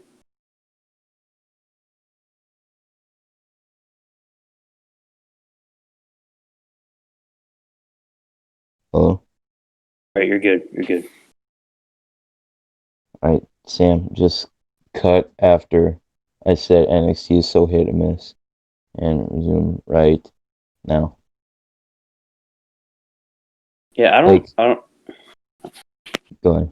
I don't know what they're doing. I don't know what they're doing with this segment because he kept saying she's coming, and I can't think of anybody who would. Yeah, William Regal like shows up to Boa's house and Boa's answers the door and he's like, "Oh no, she's coming. No Zaya, something like that." It was the shits. I don't care. Boa looked like he was sick. Yeah, he's the shits. Then we saw one of the best NXT TV matches of the year, in my opinion. Definitely one of the strongest women's title matches we've gotten from NXT this year. Oh, for sure, and they put the hype around that it was going to be great too, which I never had any doubt. Yeah. I'm just kind of shocked this wasn't the takeover match. Yeah, I'm really pissed off about that they gave this away on free TV. I guess. But yeah, Rhea Ripley, Io Shirai. It's just great match. Mm-hmm. Yes. Yes, sir. And I recommend going back and watching this. Yeah, it was really good. Takeover worthy. Should have been on a takeover. And Io Shirai retained the NXT Yeah. Women's title. And then right after Io Shirai and Rhea finish because they're running out of time. Like Io hadn't even gone to the back yet, and Finn gets in the ring and starts cutting his promo. Well, oh yeah, we already talked about Rhea Ripley. Come on. If we think she's going up or not. We talked about that earlier. So Finn gets in the ring. Says Io Shirai, congratulations. Now let's get down to business. And I really don't remember what he said before Pat McAfee's music hit. Yeah, I don't remember what he said. Then Pat McAfee came out, called on the princess. That was funny. I think the best part was he called him. He was calling the Undisputed Era names, and he got to Roderick Strong, and he couldn't think of anything. He just goes, "Roderick Strong, dead." Like he called Cauliflower Kyle. Cauliflower Kyle. I think he said Adam Robert Cole. Fish. He called him Robert Fish. Yeah, Robert That Fish. was the greatest thing I've ever heard. What did he say about Adam Cole? I think he said something about him being short. I don't know. But then, what was the line that Finn Balor said? He said, "Pat, it's easy for the mice to play when the cat's away, but now the cat's back, and look what I just dragged in." And then we hear, Shock. this is Drew busts like 50 nuts in a row. Dude, all at once. I think I might have to just sleep after that one. I'm Drew's like, I need a smoke. That was just a fucking thrill ride. It was, and then Drew, let me just say this. When Undisputed Era came out, Drew texted me, "Oh shit, yeah, I need a new Undisputed Era hoodie now." it's not even. I don't even think it's a hoodie. It's just a jacket because I saw zippers on it, and I was like, "Damn it!" The first thing I noticed when Yui comes out, Bobby Fish has an old man hat on. And then later in the night, I sent Drew a picture of it, and I go, "Of course, this motherfucker has an old man hat." Jesus, I don't even think I responded to that. I think I fell asleep or something. No, you think you sent me like a laughing emoji? Oh yeah. And then, so at the show, Pat McAfee took a big old bump on the floor. Motherfucker takes a big old bicycle kick from Adam Cole. And then the show goes off air because they run out of time. And then, But then after the show went off air, William Regal came out and said, "You're going to compete in War Games." no, it cuts to Pete Dunne. It's supposed to cut to Pat McAfee shitting himself, but Pete Dunne just shrugs. Whatever, Mike. Yeah, Been here sounds before. cool. Pat McAfee scared for his life. Roddy took his shirt off for some reason. Yeah, of course. Why is Roderick Strong always the only one that takes his shirt off? That motherfucker's proud of his body. Hey, boys, gotta show off these abs, huh? He said, Adam, Marina told me if I don't take my shirt off, I'm getting whipped when I get home. Oh! Not the good way. I'd love to see Kyle's face. It'd be like when Adam Cole called out Roderick Strong during that promo. He just looked like so uncomfortable.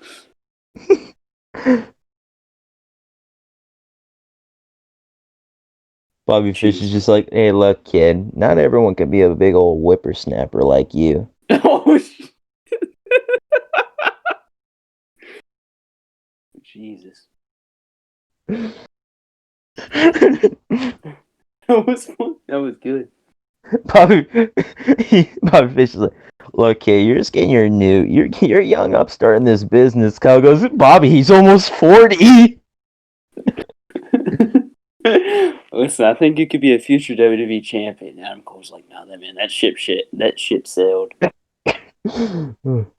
like 4 years ago. That ship has sailed. It's time for me to, and then we get to SmackDown, Nick. Hey, wait. Wait. So when UE came out and they started brawling with Pat McAfee and the boys, I text you, the boys versus the boys. If you guys haven't seen the Instagram post of it's a SpongeBob meme, and it's supposed to represent me, and it's SpongeBob reading two different books, and his eyes are his eye, one eye's looking at one book, the other one's looking at the other book because he can't choose. And one of them is Undisputed Era, the other one's Pat McAfee and the boys. Go look it up on our Instagram at Miscellaneous Discussions. It's funny. It was great. Did you laugh when you saw that? Yes, I did.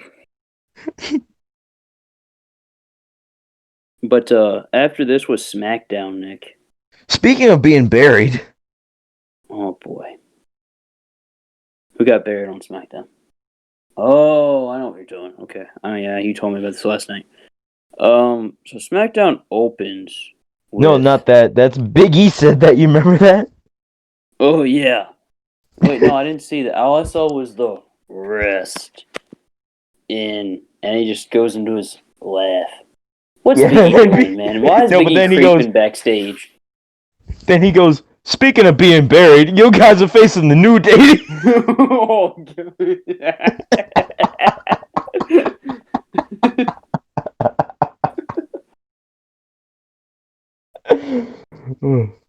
I mean, Big E. I love Big E tour. Love this man. Love him. What even opened SmackDown? I really. What happened? The New Day came out. Oh, I was taking a shower. That's right. Okay.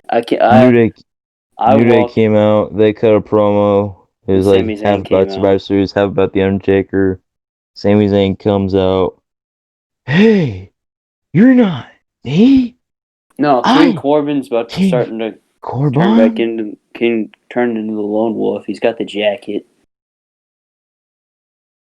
I seriously was on my phone 99% of that 8-man tag match, so I didn't see if Corbin wrestled in that or not. I don't remember. All I remember is Bobby Roode came out in a leather jacket, and it's never looked so weird in my life. Ziggler had that SmackDown hat on again. That is the definition of motherfucker. I'm winging it. Yeah, they have an 8-man tag. It was whatever. Street Profits pinned Sami Zayn. Then Sami Zayn backstage is arguing with the referee. Walks by Daniel Bryan. Daniel Bryan got a nice new haircut. Why'd you sent me that he looks like Orange Cassidy now, or even Yeah, more? his new hair makes him look even more like Orange Cassidy.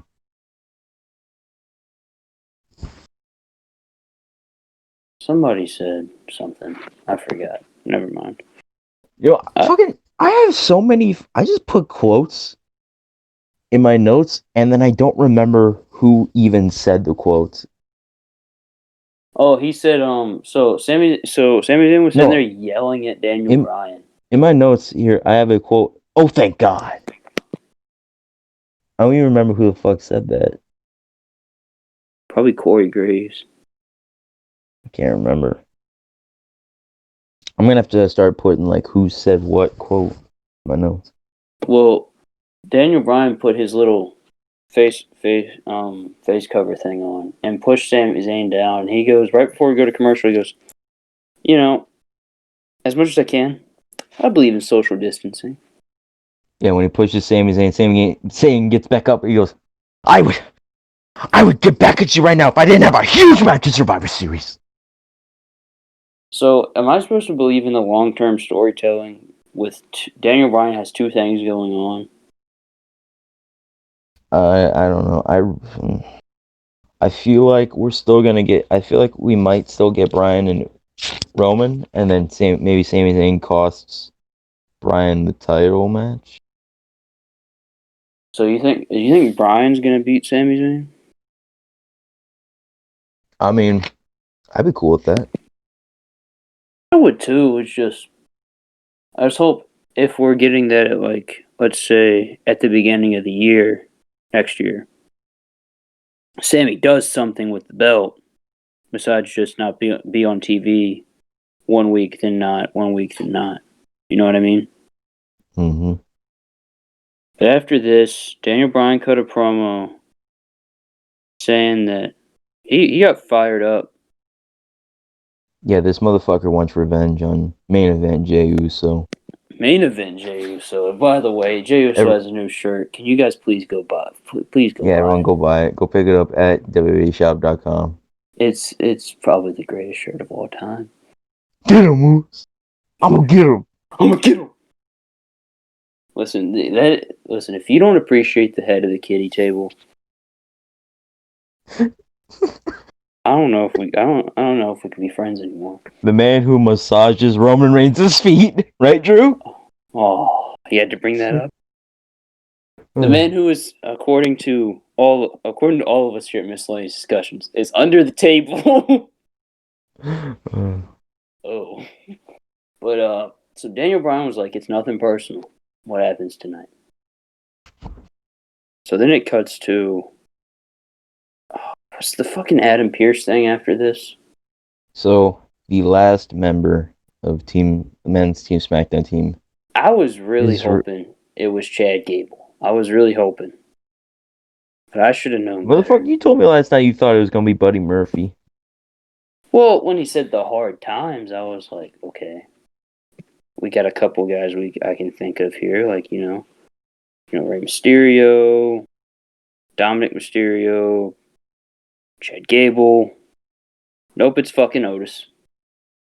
Yeah, so I have a list of people, just a couple people here that should have had that spot over Otis. Big E, Daniel Bryan, Rey Mysterio, yes. Dominic Mysterio, and Murphy. All would have been way better than fucking Otis. I mean, I get it. Otis is a blue-collar working man. Blue-collar working man. Blue-collar working, blue-collar working. By the way, I've had that song stuck in my head for the past couple of days, and I hate it. I mean, I get it. Otis is funny. I'll give him it. He's a comedy character. Yes, he is. And Chad Gable comes in. Oh, did you make it? Nick, is this motherfucker supposed to be a babyface? Chad Gable? Yeah. Motherfucker, this is a job for Chad Gable. He is going to turn on Otis.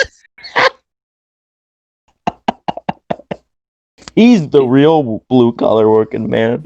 This is the blue collar job, unleashing the inner alpha of Otis Tozovic.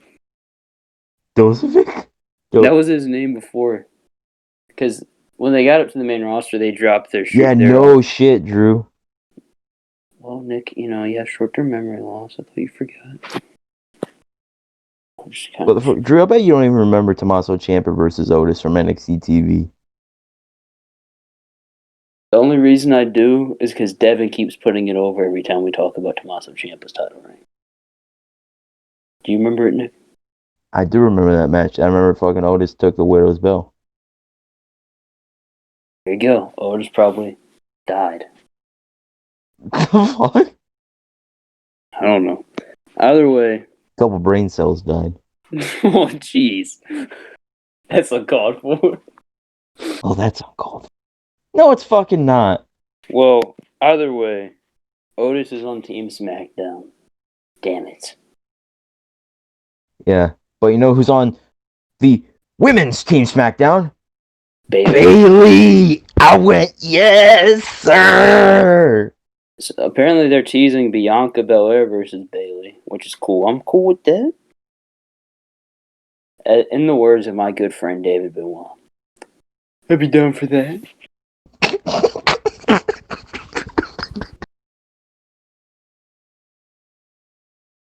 Why does it catch me off guard every time? It's because he said it 5 times. It's just because everybody and their brother wants to see him and Dominic Mysterio, so he just has the same response. I don't know, man. You tell me. Every time somebody asks him, David, why haven't you realized? Because I get a fucking life. David Benoit, what a G. You're gonna say what a jerk. No. I'm sure Sam thinks asshole. he's a jerk. I'm sure Sam thinks he's a jerk because he won't come on the show, but you know what? I get it.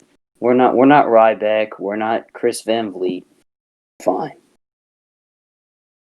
Yeah, he asked Chris Van Vliet to be on his show.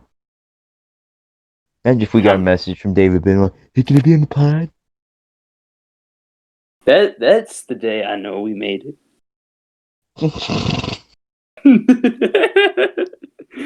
when we get David Benoit, that's when I'm like, all right, I think I can make money off this. No. Anyways, so what was after after Otis? Oh well, no. So it was Natalia versus Mira. Yeah. What you think? Yeah, Natalia also on Team Smackdown for the women.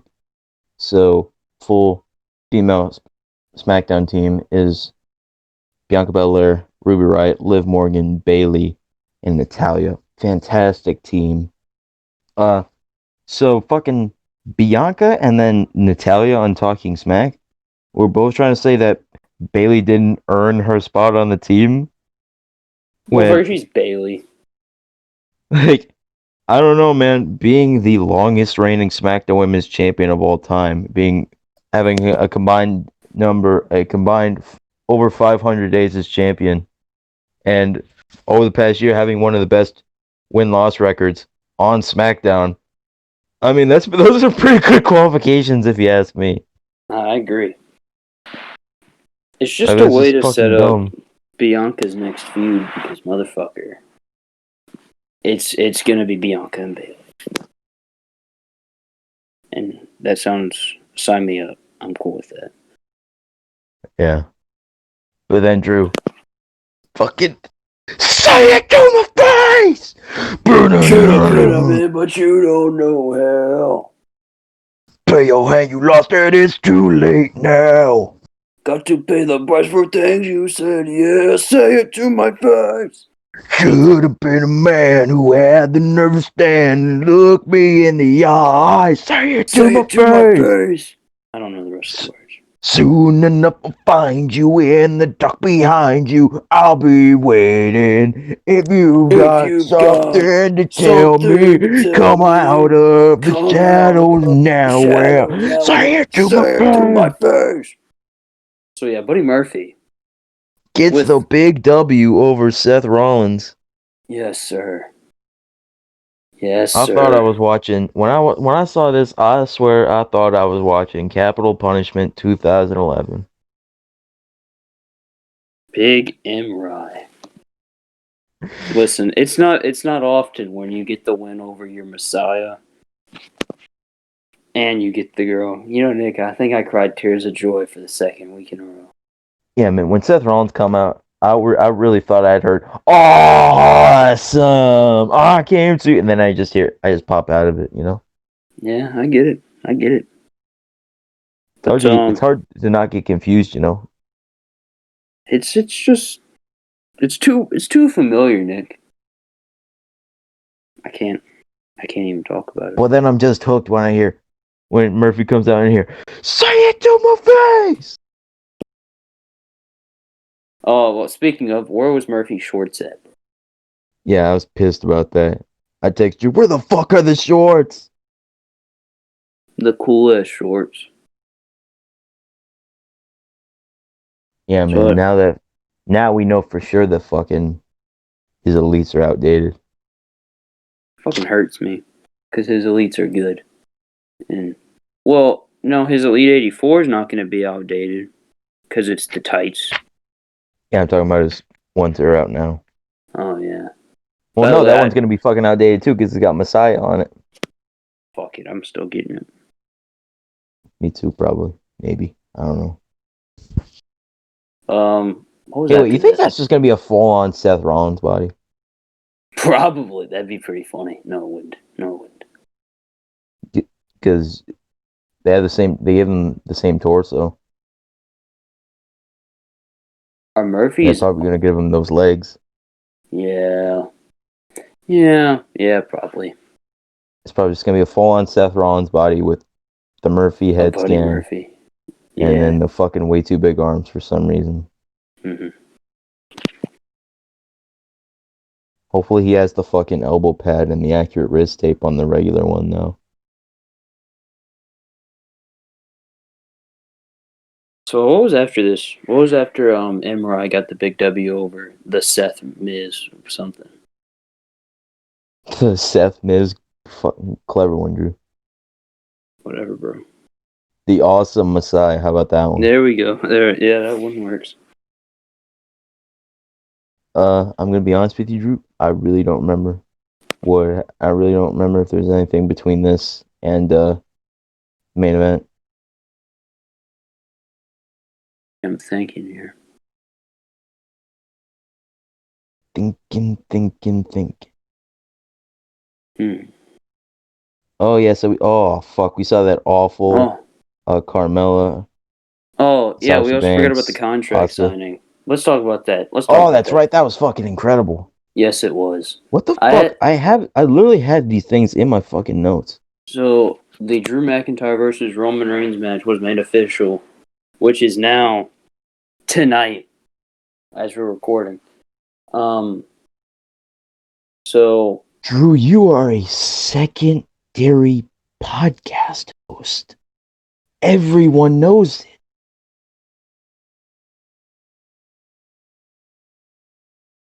When we can't get Nick, they go, hey, let's get Drew.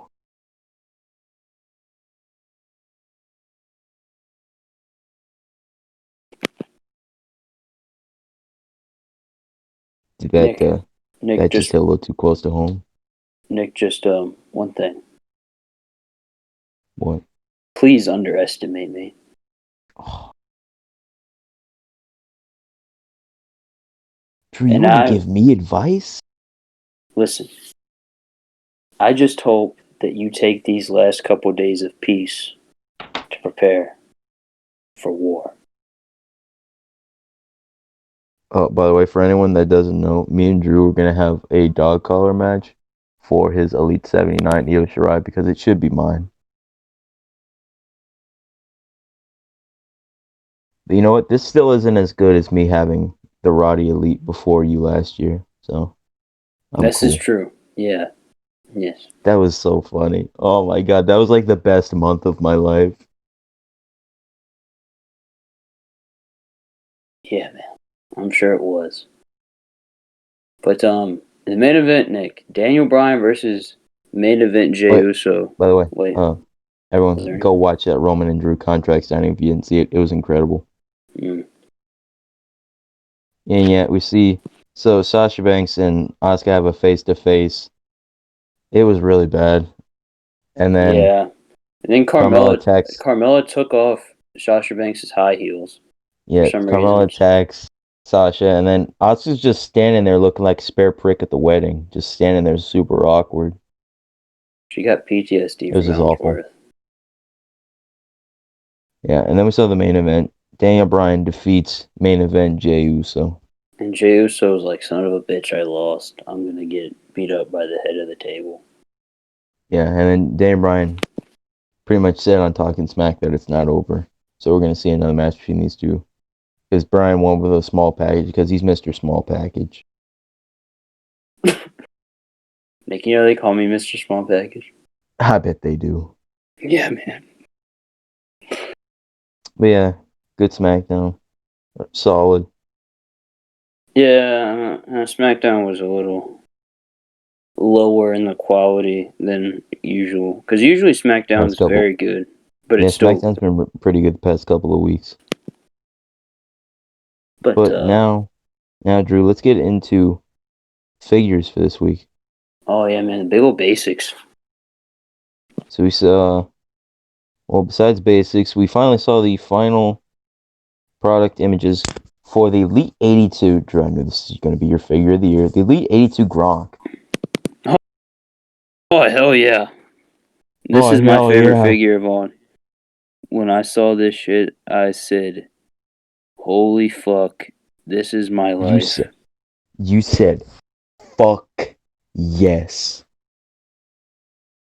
I was like, fuck yes, I'm getting this figure. There's nothing you can do about it. And if anybody has a problem with that, you know what they can do, Nick? Say it to your face. They can say it to my face. That's right. But yeah. But seriously, this figure, okay, so I really don't think this figure looks that bad. It looks good, but it just shouldn't exist. Yeah. I love that jacket. I really, really love that jacket. That's my favorite color. That color blue. It's my favorite color. I love the zebra print. This jacket's awesome. And if I had to choose, so if I wanted the 24/7 championship and I had to choose between this and the Elite, the new Elite R-Truth, I'd pick this because that R-Truth is awful. I'd rather get this Gronk and then get the new basic R-Truth because that basic R-Truth is way better than the Elite.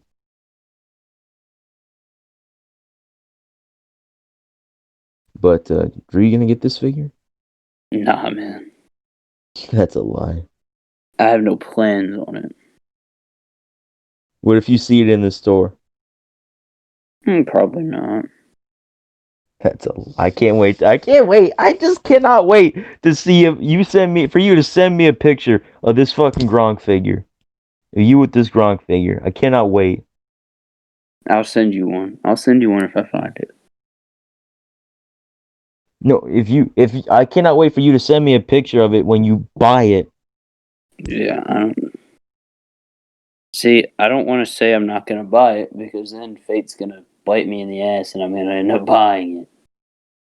I know you're gonna. If you see it in the store, I know you're gonna get it. Listen, man. It's to bear. It's going to be if I get it, it's going to be to bury Gronk. No, it's going to be for me to reenact. What time is it? It's moose time. It's moose time. Anyways. All right. We also saw final product images of Series 2 of this is Series 1. We also saw Series 2 as well. But first we saw Series 1 of the Championship Showdown 2-packs. That's what they are. Drew, did you notice that these have themes? They have themes? So the first set is rivalries on Raw, and the second set is rivalries on SmackDown. I just noticed that. 'Cause it John says Cena it and on the Randy Orton. packaging. Was a rivalry. So the first set is SmackDown. rivalries on Raw. The second set is SmackDown showdowns. Series 3 gonna be a big old NXT delights or something. Delights, extreme ECW extremists. Oh, bro, if I don't get a Johnny Nitro versus The Miz, bro, or something like that, I don't know. But yeah, this Again, Finn Balor Roman 2-pack, not that great at all. This no. Sasha Banks and Alexa 2-pack, head scans are great, so that makes it worth it. This Jeff and Taker is whatever. That Jeff head looks pretty ugly.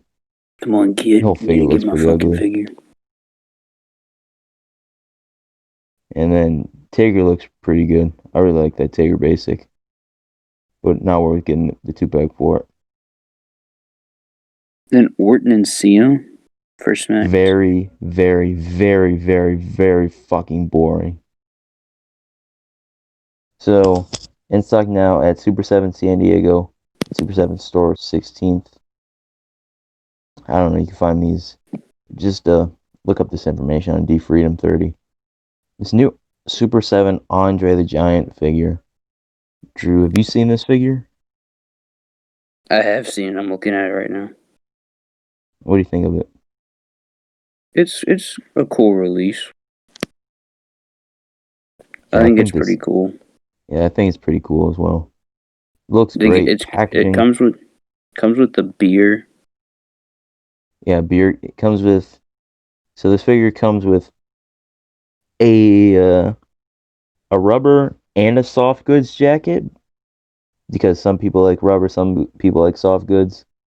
So that's awesome. 3 interchangeable head scans, some hands, and then a beer can, which is just awesome. This is like a 70s, early 80s Andre the Giant. He's got the black trunks, white, blue and white boots, and then the fro. Great looking figure. And then there's a second Andre, which is like a Japan Andre. He's got different heads, and he comes with like a Drew. What do you call it? Isn't there like a special name for that? For what he's Yeah, I don't wearing? know it though. I don't know it. Yeah, some kind of. I don't know. I don't know what it's called, but it's Japanese. He comes in like this Japanese entrance gear. Looks pretty cool. And then new Storm Collectibles Jushin Thunder Liger figure. Looks pretty cool. Yeah. And then back to WWE. New basics, new Braun basic, no one cares. New Big E basic, no one cares. New Becky basic, it's got that battle pack with Seth head, so I might pick this basic up. Oh, Plus the Nick, attire looks nice. here's your least favorite figure. So we got Alien Tegan Knox. You know what this Tegan head looks like? It looks like Yeah. Roger in one of his disguises. Oh my god. I'm right, aren't I? Yeah. I see it.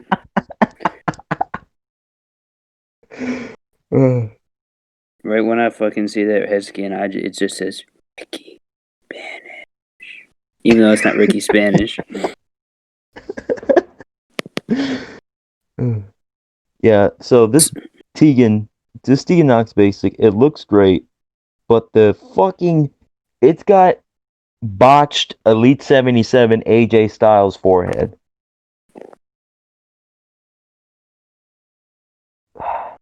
And I don't know if I don't know if they just accidentally used a botched figure for these pictures, or if this is just how the figure comes. I hope this isn't how the figure comes, because I want this figure because I love Tegan Knox, and the attire itself for a basic, it's got an alright amount of detail. And I want Tegan. Yeah, hopefully they fix that. Drew, what do you think about this next figure? Uno, dos, tres. Every time you do that, I want you to go into the actual theme so bad. I don't know the actual theme. Because I want you to. I just want to hear you try and sing that. It's like something like that. Yes, it is a basic Humberto Carrillo. Humberto Carrillo. He's got two. Yeah, he got two. He's made Look it. at that face. Look at that face on the package. Look at that He's so baby happy. face. He's so damn happy. He's the king of main event, king of the basic world. He's rocking a beard now. Yeah, he's gonna be turning heel soon, bro. So I watched main event, him and Tucker, and I'm like, God, this motherfucker. Talking about Humberto. This motherfucker, handsome, fucking jacked, looks great, good in the ring. Fucking just the fact that he can't speak English is the only thing holding him down, and no charisma. But still, Oh, Nick, here's your favorite figure. wait, Drew, what do you think of these Humberto Carrillo basics? They're alright. I like the head scan. He needs a more ripped torso. Yeah. Are you gonna get it? No, because I'm not. Humberto Carrillo's good, but I'm not that big of a fan of him. That's fair. But I think this head scan just kind of looks kind of goofy. Mm-hmm. He'll probably get an elite soon, anyways. If I end up, wanting an Humberto Carrillo. He's got two. He's the Chase variant in the set. So he's got his regular one, which is black and red, and then Chase, which is white and blue. Yes. And then basic, that was basic 115, and then basic 116. Starting off good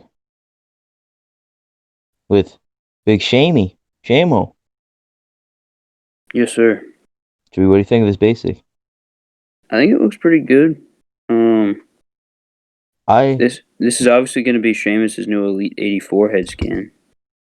Yeah, I gotta say this. I really like that they're giving him the Triple H torso on this basic. I hope they give him the Triple H torso on his elites because he deserves it, man. He fucking is jacked.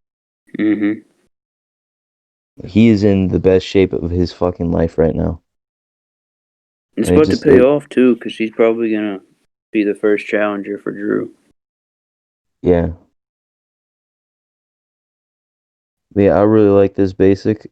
I don't know if I wanted a new Sheamus. I don't know if I would just get this basic and then put the head on my Sheamus I got now, or if I just get the new Elite. I don't know. I'm probably gonna get the Elite. Then we got Seth Rollins from Survivor Series last year. Should be an Elite. Kevin Owens. Yeah. Kevin. Just another basic Kevin Owens, but he's got his new head scan, but it's painted so much better than the other basic and the Elite. That the hair is way darker. It looks so good, and I might have to get this basic and the Elite because I want the Elite obviously, but I want the better version of the head scan, so I might have to just get both. Then we got Dakota Kai. Drew, what do you think of this Dakota Kai? It's okay. At best, I don't really care for it. I like it. Okay. I think the head skin looks pretty alright. It's better than I thought it would look. Yeah, it doesn't. It's not perfect, but it's pretty good. I think. Mm-hmm. You gonna get it, Nick? Yeah, probably. If they fix Tegan, I'm definitely gonna get Tegan as well. I might just get Tegan anyways. I don't know. I want Tegan and Dakota Kai in my collection. Trying to fill up that women's collection, you know. I get it. Because, I actually have a women's collection. Listen, Nikio Shirai. It's a good figure. And Drew, I'm just going to let you take it from here. Oh. Basic 116 standard version Roderick Strong. It's his takeover. Do the piano for his singles theme. When I get to it. This is the NXT TakeOver War Games 2019, actually, not 2020. Gear and his Survivor Series gear the next night.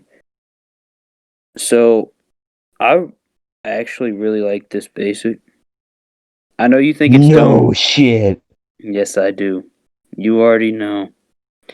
And Nick, I know you think it's dumb because you think it's stupid to do just a Roddy when they just did an Adam Cole and it was just black and gold, which I agree with. But Not just Cole, but also Kyle and Bobby. Yeah, but yeah. And it wasn't black and gold, it was black and yellow. Whatever, bro. Same thing. Yeah, I'm gonna get this figure because it's Roderick Strong. So you'll get a fucking Roderick Strong basic that's in a completely different attire from any other UE elites, but not his FTC figure. Yes. I mean, if his figure toy company figures like $15, maybe. Come on, Drew, you gotta be a true fan. Fuck, I'm not paying $70 for that fucking figure. That's $70. Whatever, bro. 40. Let's get in to the other All right, Roderick Nick, Strong. I got this. Do do do do do do do do do do do do do do do do. I can't do a piano. Bum bum bum bum bum bum bum bum bum. Boom, boom, boom, boom. Wait, hold on. Never mind, he still has a beard. I was about to say they fucking took the shit, they clean shaved it, but they didn't. Yeah, this is the Chase variant Roderick Strong, which is a basic, singles Roderick Strong. Which I was right. Yes, you were right. I think this definitely has a lot less detail than the Takeover. Way less detail. Less. Yes. But so let's compare this and the other basic. So this one has the smaller boots. Yes. But I don't know if that's accurate to Roddy at this time. Because I remember he went. No, because I remember he went back to longer boots, and then he went back to shorter boots when he joined UE because he was a heel. I don't know. Member, you member? I do. Well, I think obviously this is just a rushed. This is just a repaint. From what I've seen, this is just a repaint. It's just a repaint of the other one, which is what Chase variants are. Yeah. So. Yes. This. Yes.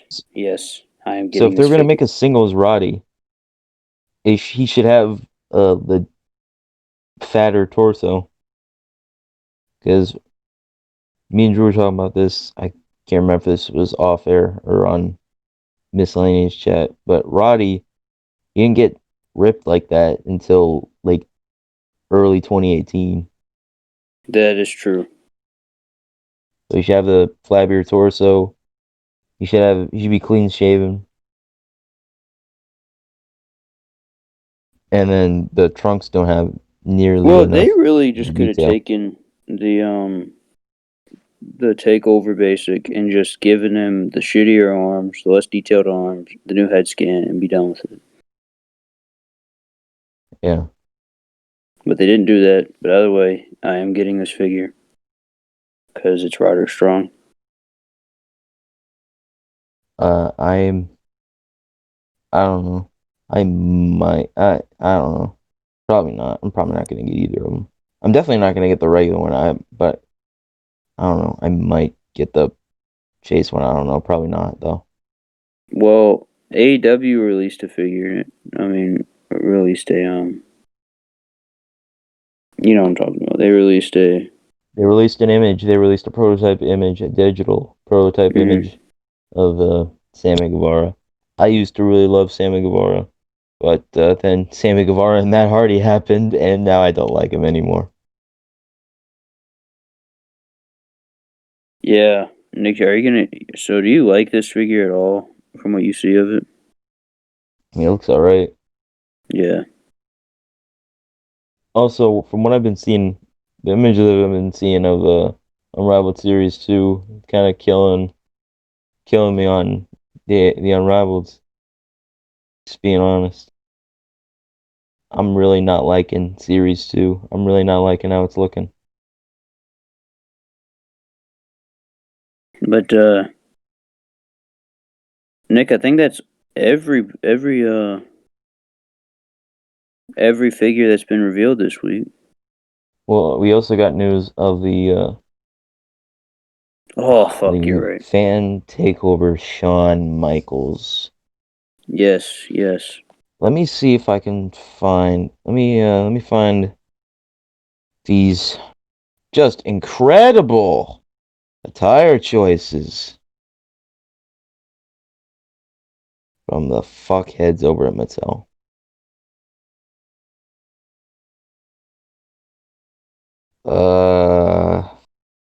Fuck.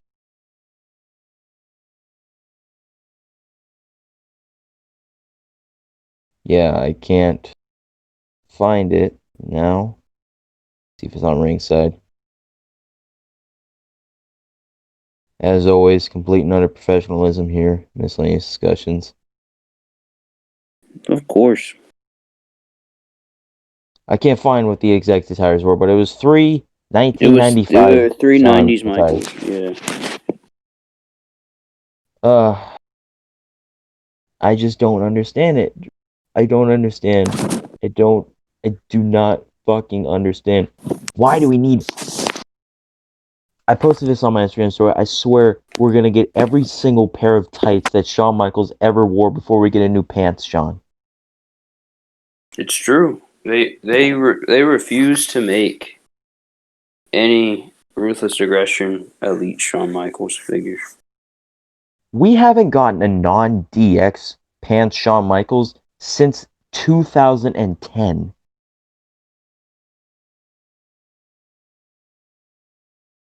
Like, I don't understand it, because they would sell.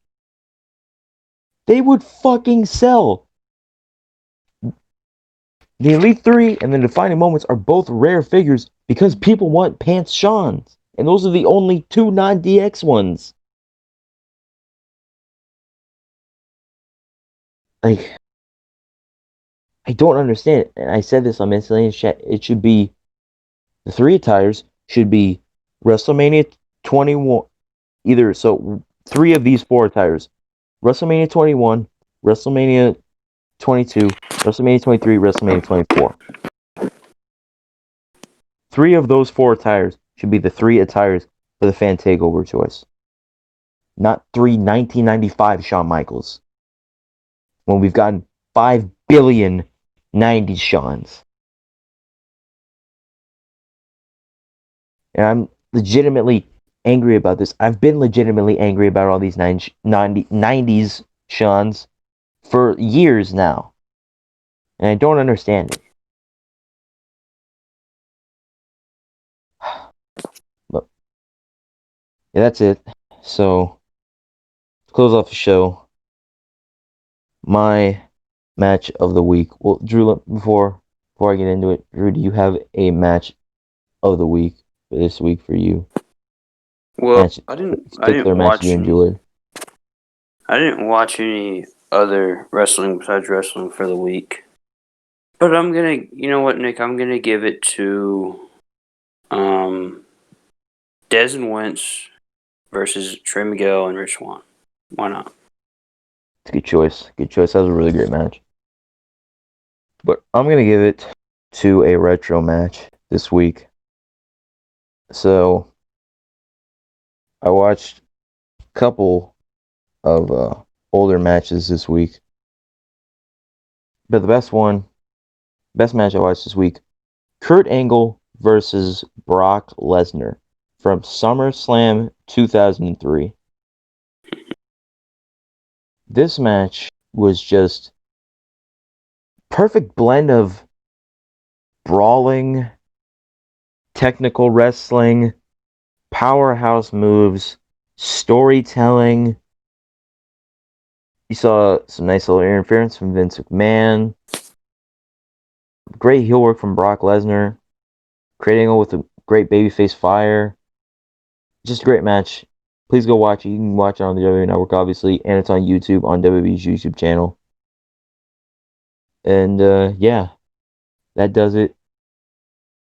I just like talking about older wrestling matches that I watch just for each week. So just thought this would be a nice little Yeah, I seg agree. to include on the pod every week. Another match that I watched, I think it was last week, Batista versus Undertaker from WrestleMania 23. That match is just as good as everyone says it is. If you've never watched that match, go watch it right now. Oh, but I just want to mention this real quick before we go. Yesterday was the 4-year anniversary of Survivor Series 2016. The men's Survivor Series match from that year. One of the greatest matches in WWE history, in my opinion. If you've never seen that one, go watch it. It's almost an hour long, though. Just to warn you, but it needs to be watched. Drew, do you agree that match is one of the best of all time for WWE? Oh yeah, yeah, man. Well, that was one of the few things I remember from that match. Strowman killing James Ellsworth. Because that was funny. There we go. That's probably why. But yeah, I'd go back and watch it, especially since Survivor Series is tonight. I might watch. Fuck. Hey, wait. We almost forgot our Survivor Series predictions. Oh yes. Drew, it's time to find out who we think is the best of the best. Okay, let's do it. Hey, wait, All right. did I talk about this on the pod? About how there's so many stupid taglines for pay-per-views this year? It's just because of the pandemic, I guess. Like, Survivor Series, the best of the best. I don't want to blame COVID, but this never happened until COVID came around. Like, Survivor Series, the best of the best. Clash of Champions, Gold Rush. SummerSlam. You'll never see it coming.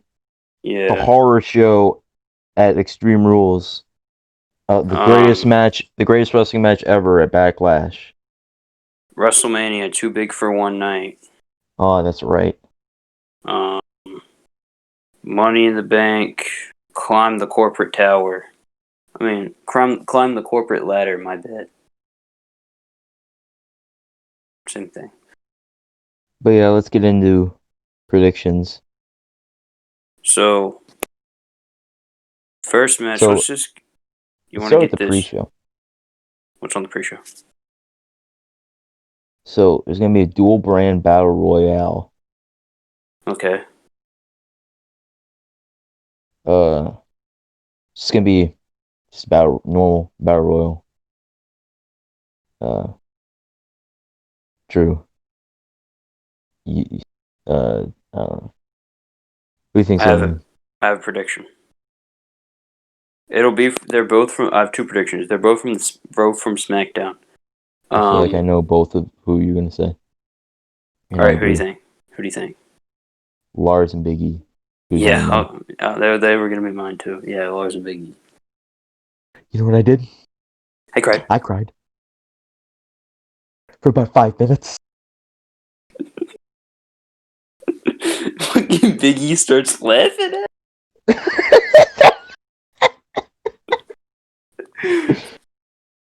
Man, what? I swear to God, if that motherfucker does another interview and undresses some more, I'm just gonna cry.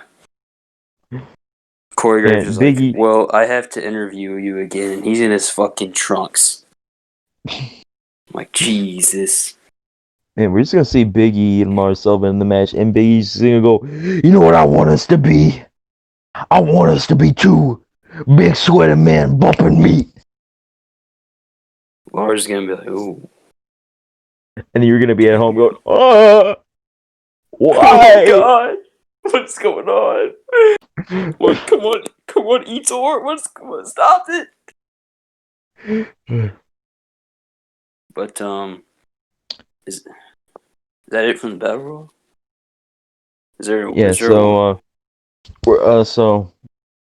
if I had to choose between Big E and Lars, if Lars is in it, then definitely 100% he's winning it. But if not, because he hasn't been on TV in a couple weeks, if Lars isn't in it, then definitely Big E. Yeah, I'm going with that too. And so let's start with just the women's 5-on-5. Let's get this out of the way. Team Raw, Nia Jax, Shayna Baszler, Lana, Peyton Royce, and Lacey Evans versus. Oh yeah, we forgot to talk about that. We didn't mention that. Yeah, we skipped over that because we don't care. Yeah. So Mandy Rose and Dana Brooke both got kayfabe injured on Raw. Peyton Royce and Lacey Evans are now their replacements. Against Team Smackdown, which consists of Bayley, Bianca Belair, Ruby Riott, Liv Morgan, and Natalya. Nick, who do you have? Ding dong, hello, Team Smackdown. Are you going with your heart there, Nick? I'm going with the logical answer. I don't know, what man. should be the logical answer. It should be, but I have a feeling Lana's going to pull something out of her ass. Oh. Son of a bitch. I walked into that one. I wanted to say something, but I wasn't gonna. I wanted to say something, but I didn't want to give more work for saying. Yeah. I would just go with my heart and say Team SmackDown, but I have a feeling Lana's going to be this whole Survivor or something. And it's going to suck. No, I'm playing. Yeah, it will. I'm not playing. I'm not kidding. You think I'm playing? Drew, please, man. Drew, please. I'm not playing. Drew, please, man. Come on, man. I'm going to rip your fucking head off. Drew, please, man. Drew, please. Oh! You're supposed to be my friend! You're supposed to be my Drew, friend! please, man. Please, man. I beg you, man. I beg you, man. I beg you. Oh! I'm sick and tired of my friend stabbing me in the back. Why would you Drew. Drew.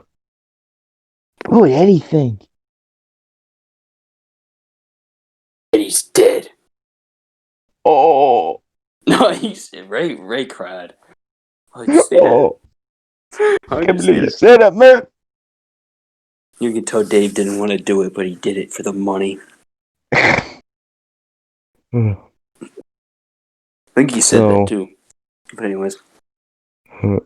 Let's do mid-card champion versus mid-card champion. Oh, this is easy. I'm sorry, Nick. It really is. CEO of the Hurt Business. We in the Hurt Business. You in the catering business. Against the Intercontinental Champion, the championship that represents more than one country, Mr. Sami Zayn. So isn't the Intercontinental Championship doesn't it only represent South and North America? Because those are the two titles that were combined to make it.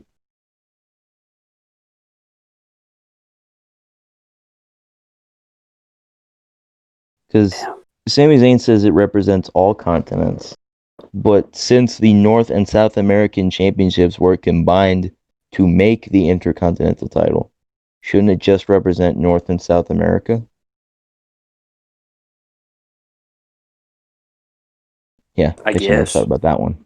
I never did. But, Nick, who do you have?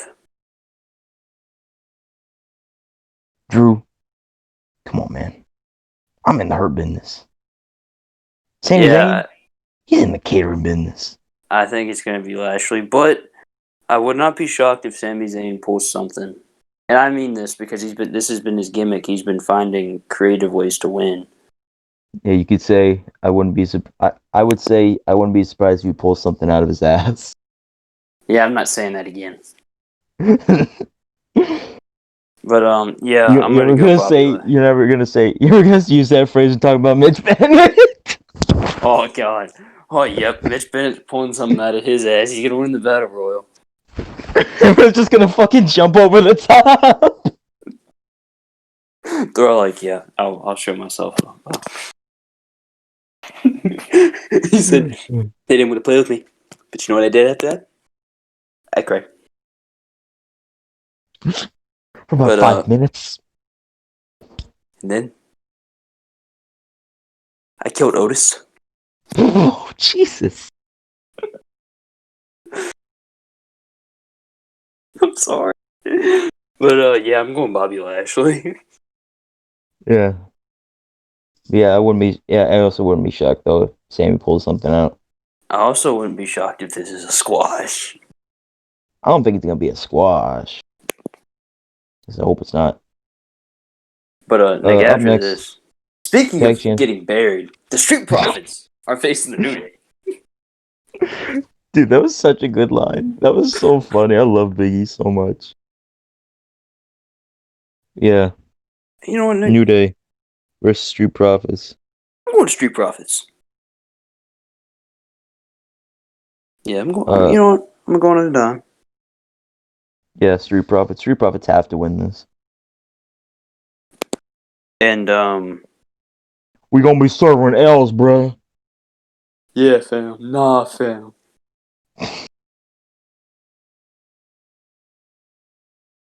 And they're gonna give Big E a hard time on SmackDown. Big E's not gonna be laughing no more. What you say about burying who's? Alright, wait, why did I say that? When I do that voice, it's usually as I'm usually trying to be Jey Uso. But after that is Asuka, the Raw Women's Champion, versus Sasha Banks, SmackDown Women's Champion. I never bet against Asuka. I'm going Asuka as well. So that's that. So in our predictions, are Raw and SmackDown tied 2-2? In our predictions, Well, 3-2 actually, because SmackDown. we think. SmackDown is up by 1 with the Battle Royal. Yes. And then we go. Yeah, you go ahead. So I'm gonna say let's save the main event for last. So the men's 5-on-5 Survivor Series match.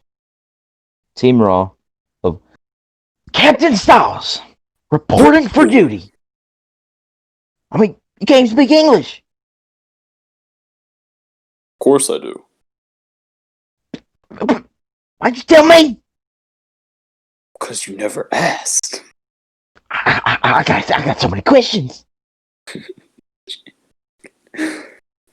Listen, I think racist AJ, and then we're gonna pull out the win. Keith Lee. What'd you say?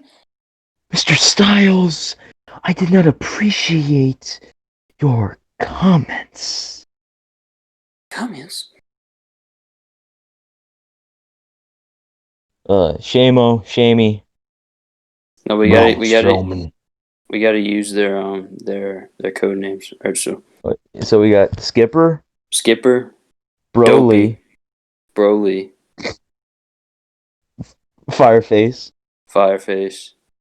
and what was Mongoose. Mongoose.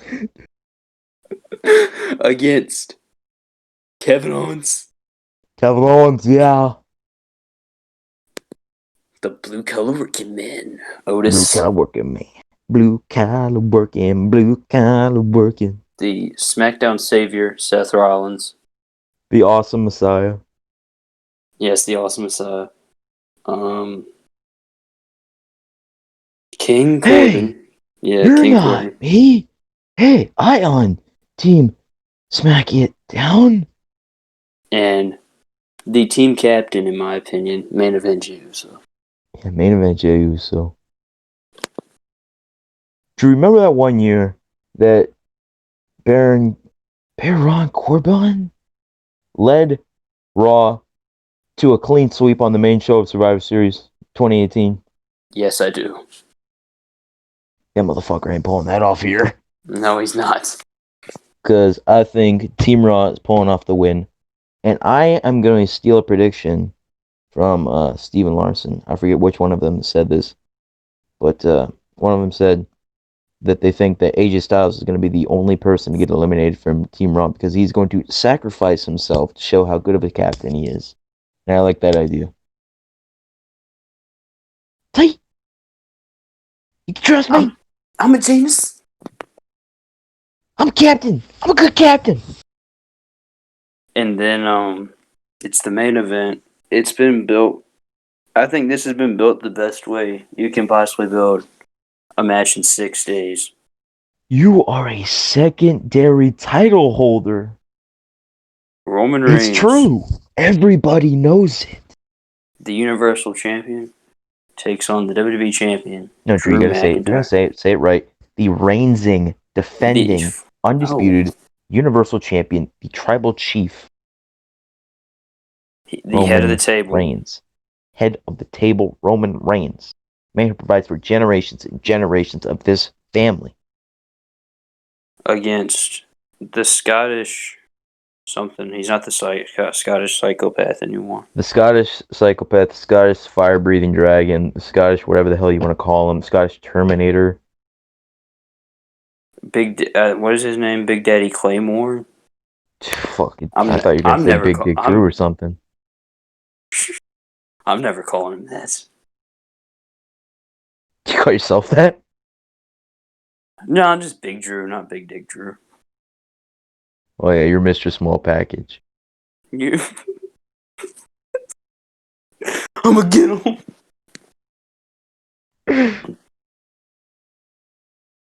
But, alright, Drew, this, I think, is the most hard to predict match on this show. It is.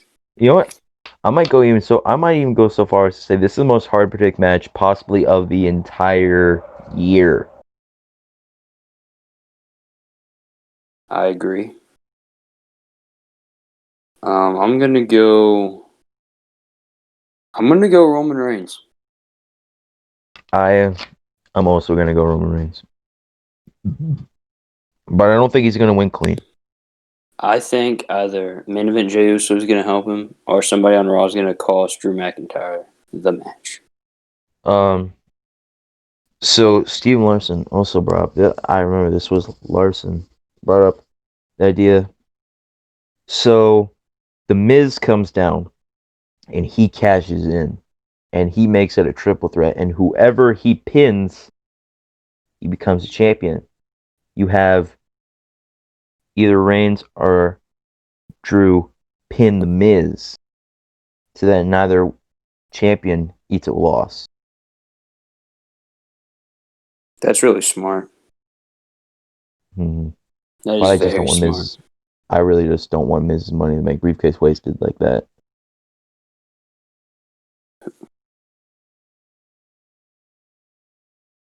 Who won the men's Money in the Bank? Oh, Brock Lesnar. Never mind.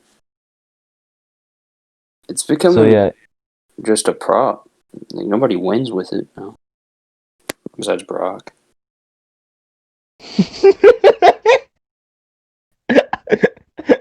That's one of my favorite Drewisms, when you say something and then you immediately correct yourself. Yeah.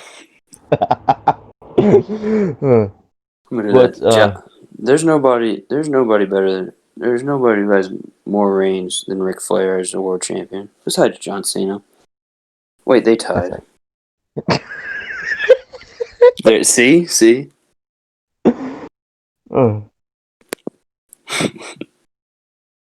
But That is our Survivor Series predictions. if we're correct, Oh, wait, Nick. Do you think The Undertaker's going What? to get beat up? by the Fiend, yes. I'm about to put the I young kid think- over. So I think he's either going to get beat up by the Fiend, or he's gonna fucking just like chokeslam Elias or some boring shit. He's going to choke slam. I don't know. You can chokeslam Elias, and then Jeff Hardy's gonna come down and he's gonna look Elias right in the face and he's gonna go, Can I get an amen, brother? And then he's going to eat a tombstone from Taker, Jeff Hardy. And Don't he's try to get going your to... shit in during my seg, kid. You've been in Looks more over. casket matches than anybody. You think? You think? Motherfucker, he said... I said this a couple weeks ago, but you guys need to go and watch The Untold of Taker and Orton, of just them talking about receipts in the wrestling business. that was awesome. Receipts coming, Seat's kid. coming.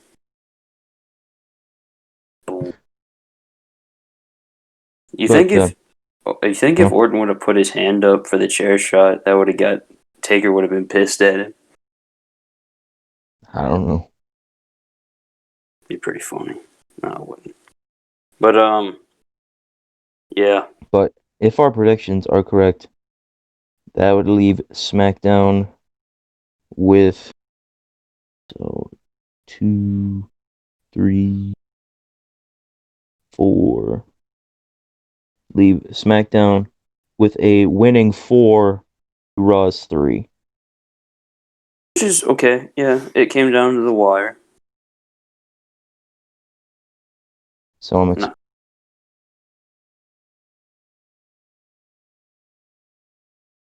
expecting, so makes it 4.